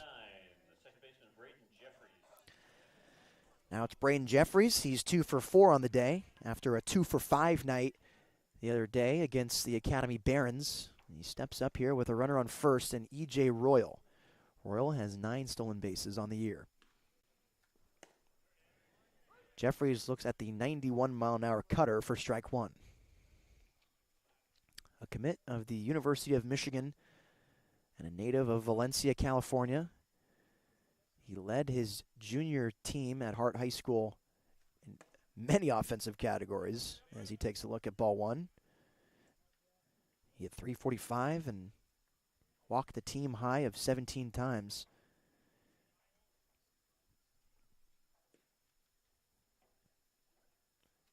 Here he is on the 1-1, and that hit him in the back of the foot. He takes a few hops and now hobbles over to first base. As Jordan Lewis tosses all the gear to his teammate as he digs in with 2 runners on and 1 away here, trailing big to the Santa Barbara Foresters. 1 out, 2 on. Jordan Lewis up. Gets to hacking on that fastball. No balls and 1 strikes. He's had a bit of action here in these past 2 innings. 3 balls hit over his head. Getting some work out there in left field. 0-1 is fouled straight back. No balls and 2 strikes to the Santa Clara Bronco. I talk about the speed of D. Kennedy. Jordan Lewis is up there too, a 6.57 60-yard dash. And I got some more tools for you. 97 miles per hour on the outfield velocity. Entering his junior season after growing up in Roseville, he pops this one straight up, playable in the infield. Rodriguez moves to his right, and he grabs it with ease for the second out of the inning. 2 gone, and the infield is going to any square one here with Jariah Lewis digging in now. And the last opportunity for the Blues to put on some more runs. Jariah Lewis plays with Jordan Lewis's brother at San Jose State in the outfield as he looks at the 90-mile-an-hour fastball for strike 1. Lewis initially signed with USC, was on the team in 2021 but didn't play, decided to transfer up north to San Jose State, where he has played there for 3 years ever since. Swings and misses for strike 2. Blues down to their final strike to the San Jose Spartan, who had 15 hits and 78 at-bats this past season and drove in 4 runs. Here's the 0-2. Moving his elbows out of the way for ball 1 is Jariah Lewis.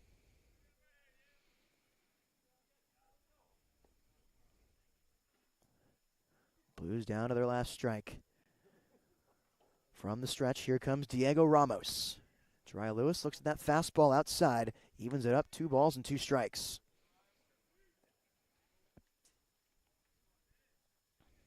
Jariah spent last summer with the Blues as well, making his return this year. A late addition for San Luis Obispo.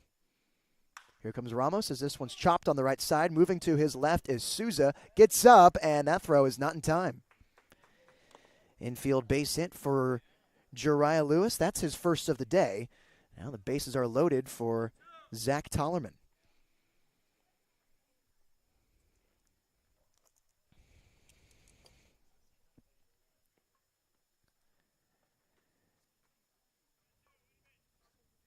ZT came into pinch run for Bryson Hoyer after Mondu took a nasty fastball to the wrist. Tollerman took over first, and Comerford made the move over to third. And there's ball 2 to him. Bases loaded, 2 outs. Blues trail 9-1 to the Foresters down here in Santa Barbara. Tollerman currently in the transfer portal after spending his first season at UC Riverside, and prior to that, too, at Cuesta College, where he was the unanimous selection for the All-WSC first team and was also All-State for the 2nd straight year in a row. That one's in there for strike 1, 2 balls and 1 strike to Zach Tollerman, who is just one of 4 players in Cuesta College history to be named All-State twice. Buckles his knees out of the way of that fastball, 3 balls and 1 strike to Tollerman. Diego Ramos having some command issues here in the top of the 9th inning. Velo's still up there, sitting around 89-90 as Tollerman moves out of the way, and he will walk in a run for the Blues.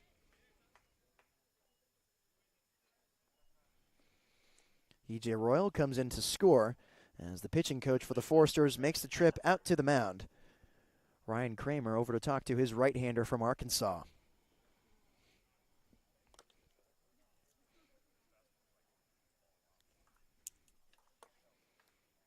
Right-hander who throws it hard and has a lot of two-seam action to it, tailing into right-handed hitters, away from left-handed hitters, having some difficulties trying to hone it in right now as he just walked in.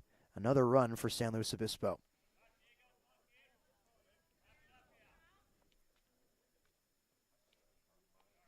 So E.J. Royal came around to score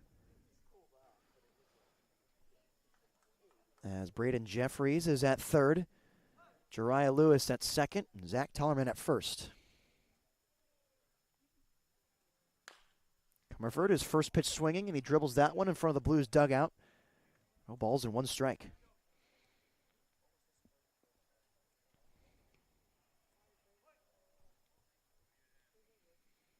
No balls and 1 strike to Comerford.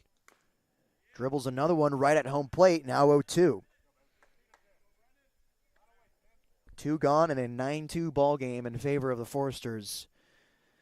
And Comerford, who has 1 hit on the day, searching for another here.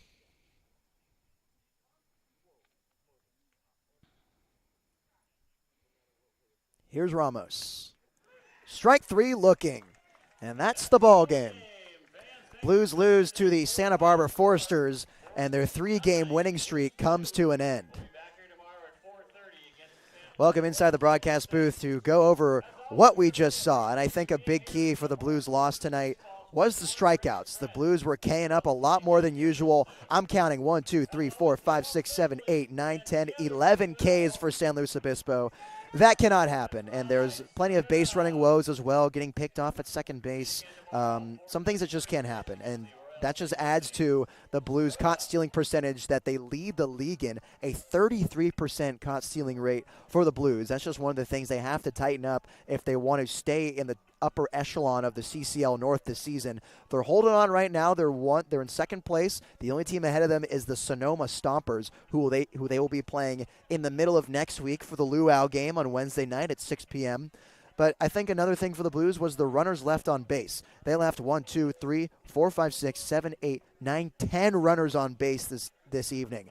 And with a team like the Foresters, who's got some very talented pitching and coming from Big 12 play, that's just some things you can't do. And with that batting average of 186, it's not helpful to leave those runners on. So if the Blues want to be successful heading down the season, they got to tighten up, with the mistakes on the base paths. They got to string together some more hits, and they have to start slugging as well. Didn't see a lot of slugging numbers for San Luis Obispo. In fact, we didn't see a single extra base hit for the Blues. The Foresters strung together quite a bit off a solid outing from Jackson Howe, and the pitching has been pretty decent heading up to this game for the Blues. This is really the first kind of blow-up game they've led up. Heading into this contest with the Foresters, they had the lowest ERA in the CCL at .67. In second place is the Foresters with a 2.06, so a marginal difference in the success in terms of letting up earned runs per 9 between those two teams. The Blues also led the league in whip at .8 leading into this game, so they just have to keep that up. This is a little bit of a fluky outing for our pitchers here, as we've seen them have plenty of success throughout the season, but they'll look to straighten it out as the Blues head to Sonoma tomorrow to play the Stompers in a 2-game series this weekend and round up this 5-game road trip for San Luis Obispo. They'll come back to SLO on Tuesday night to play the Sonoma Stompers, and then Wednesday is that Luau night. Thank you, everyone, for tuning into this edition of Blues Baseball. I'm Nate Mills, and we will see you this weekend.